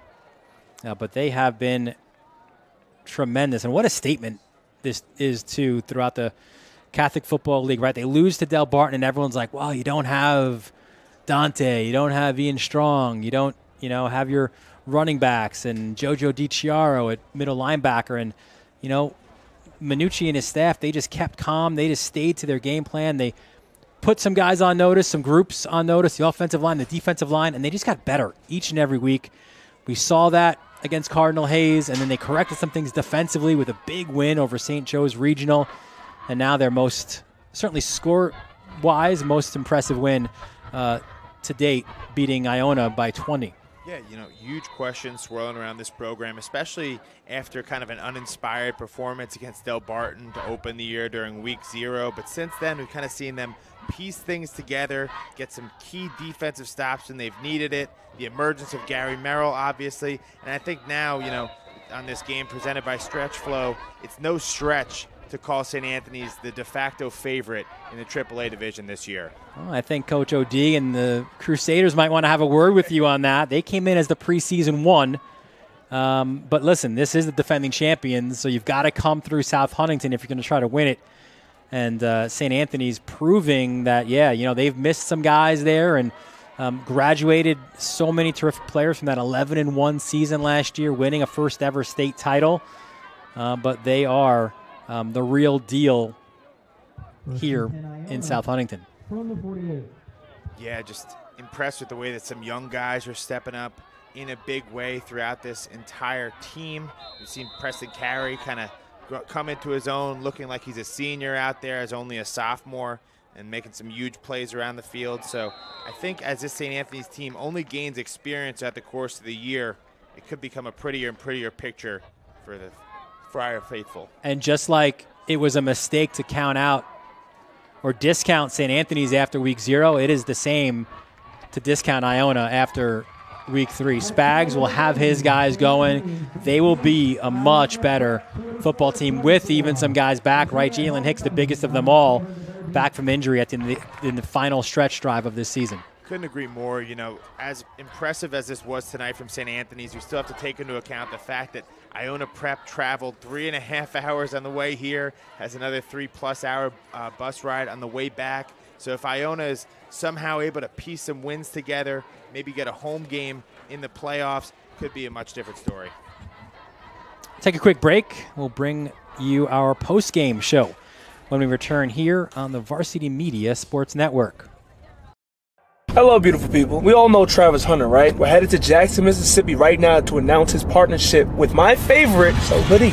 All of my OG subscribers already know about those hoods that I usually wear in all my videos. But if you're new here, it's called a So Hoodie. Basically, how it started was with athletes wearing towels on their head. No different from the innovation of a single arm sleeve or a leg sleeve. Boom! Take that towel off and throw a hood on. You could do something calm and just have the blank color to match your team uniform. Or you and a gang could place a team order to have the school logo on the side of it. And it's not just for players. The fans need some drip too. Y'all know I got my Iwiwi hoods up there and some other cool collabs, including this collab we're doing with Travis Hunter. So go check out the link in my description, and when you're ready to check out, go ahead and use promo code HA15. Hey everyone, I'm Kyle Collier. I'm the owner of Stretch Flow and the developer of the Stretch Flow system. We're very excited to announce that we have partnered with Varsity Media to help the next generation of high school athletes to recover faster, perform better, and make more plays. Our Stretch Flow system has been developed and tested over thousands of hours with real-world athletes. Our technique uses assisted stretch, soft tissue therapy, and targeted muscle recovery to provide a relaxing, stress-free experience that returns your body back to ideal function so you can stay on the field and win. We know sports are tough, so stay in peak performance and condition with Stretch Flow. You can message us directly on Instagram at stretch_flow, or you can call us at 516-336-9627. But make sure you use the code VM-FLOW to receive your $49 introductory session. Are you a local business looking for new and creative ways to promote your company? Varsity Media offers affordable rates that can get your message across to a demographic of 18 to 54 years of age. Our follower base across social media is over 50,000 strong, and our viewership numbers per game are in the thousands. Don't blow your advertising budget on old staples like TV and radio media. Reach out to Varsity Media to get the best bang for your buck. Hey sports fans, did you know Varsity Media live stream broadcasts get viewed by college coaches nationwide? Through our announcers' storytelling and insight on your athletes, we can help your players get an edge on college recruiting. Find out how by reaching out to Varsity Media today, 516-403-2050, or email ben@varsitymedia.net. Back here at Cy Donnelly Field, it's the So Hoodie postgame show as St. Anthony's a 44-24 victor over Iona Prep. And with our player of the game, let's send it down to John Perez. Gary, you guys come out and make a statement win over Iona Prep. For you guys, how much of a statement did you want to make early on just to prove that Friars are going to be Friars and eventually you guys will turn it around? Yeah, we lost the first game and we just want to come back in the league and just get a win and keep winning. I want to take you back to your win over Cardinal Hayes. You guys get that big win, and it seems like the confidence has just been oozing since then. What have you noticed from the team from that win to now and where you guys are as a whole? I think we just gained chemistry from the in-game experiences. We just gained a lot of chemistry. For you specifically, what was working so well for you and the rest of the offense? I mean, I think they were KJ Duff, we just threw it up to him a couple of times, and I think the quarterback sneaks were there, and the linemen were blocking good. It's got to be pretty easy when you got KJ down there too. But you talked about the linemen. How much have they helped you and grown over the last few weeks? Yeah, I think they've grown a lot. They're not getting in their own heads anymore. They're really progressing. Now, this is the So Hoodie post-game show, so because you are the player of the game, you win your So Hoodie. We'll show it to the camera here, courtesy of So Hoodie as well. And let's put that baby on you right now. And if you guys are out there looking for Team Hoodie, you've got courtesy So Hoodie. Gary, how's it feel? It feels good. It feels great. All right. That's Gary Merrill, player of the game. We'll send it back upstairs.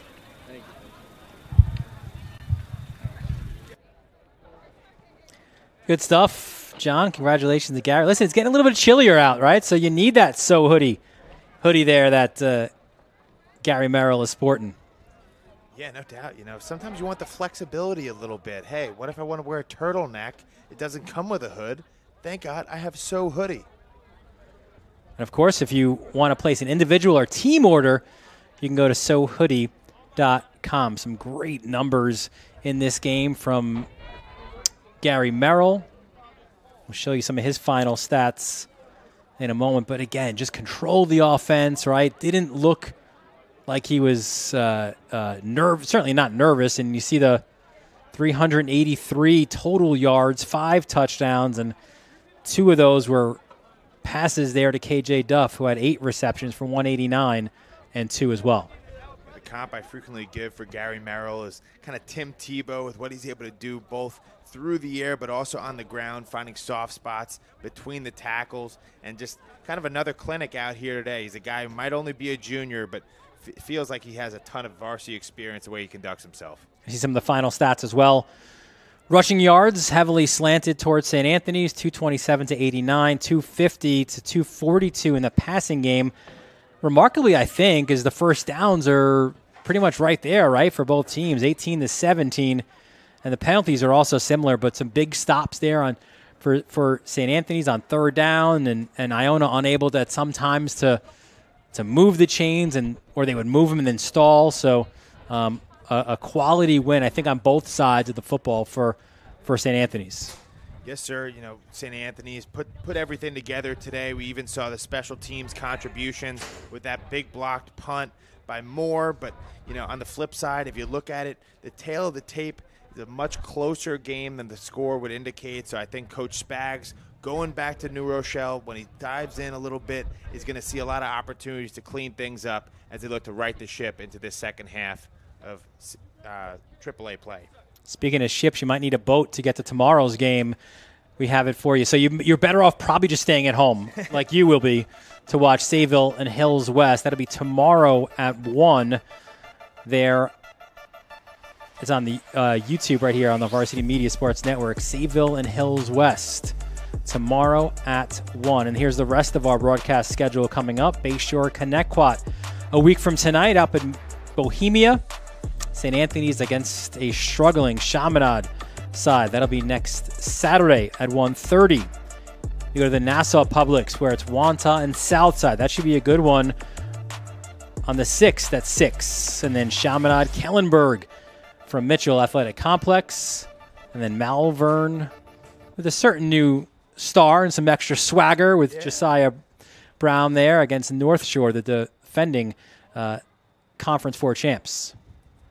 Yeah, a lot to love about Varsity Media this year, whether it be in the public league or the Catholic League. I feel blessed to be surrounded by this great team and such an incredible broadcast partner as yourself, Dylan. Well, I appreciate that. Let's meet some of the team we had here, and we had a large team here. It's the executive producer, Ben Turchin, our technical director, Chris Sweeney. Of course, on the sideline was John Perez, Travis DeLuise, Tony DeMasso, Danny Acevedo, our stat/weather guru, Joe Giannotti, easy for me to say. Of course, our intern, Jared Veluzzi, as well. For my broadcast partner, Pat Godfrey, Dylan Butler, thanking you for joining us here from South Huntington, and we will see you next time here on the Varsity Media Sports Network.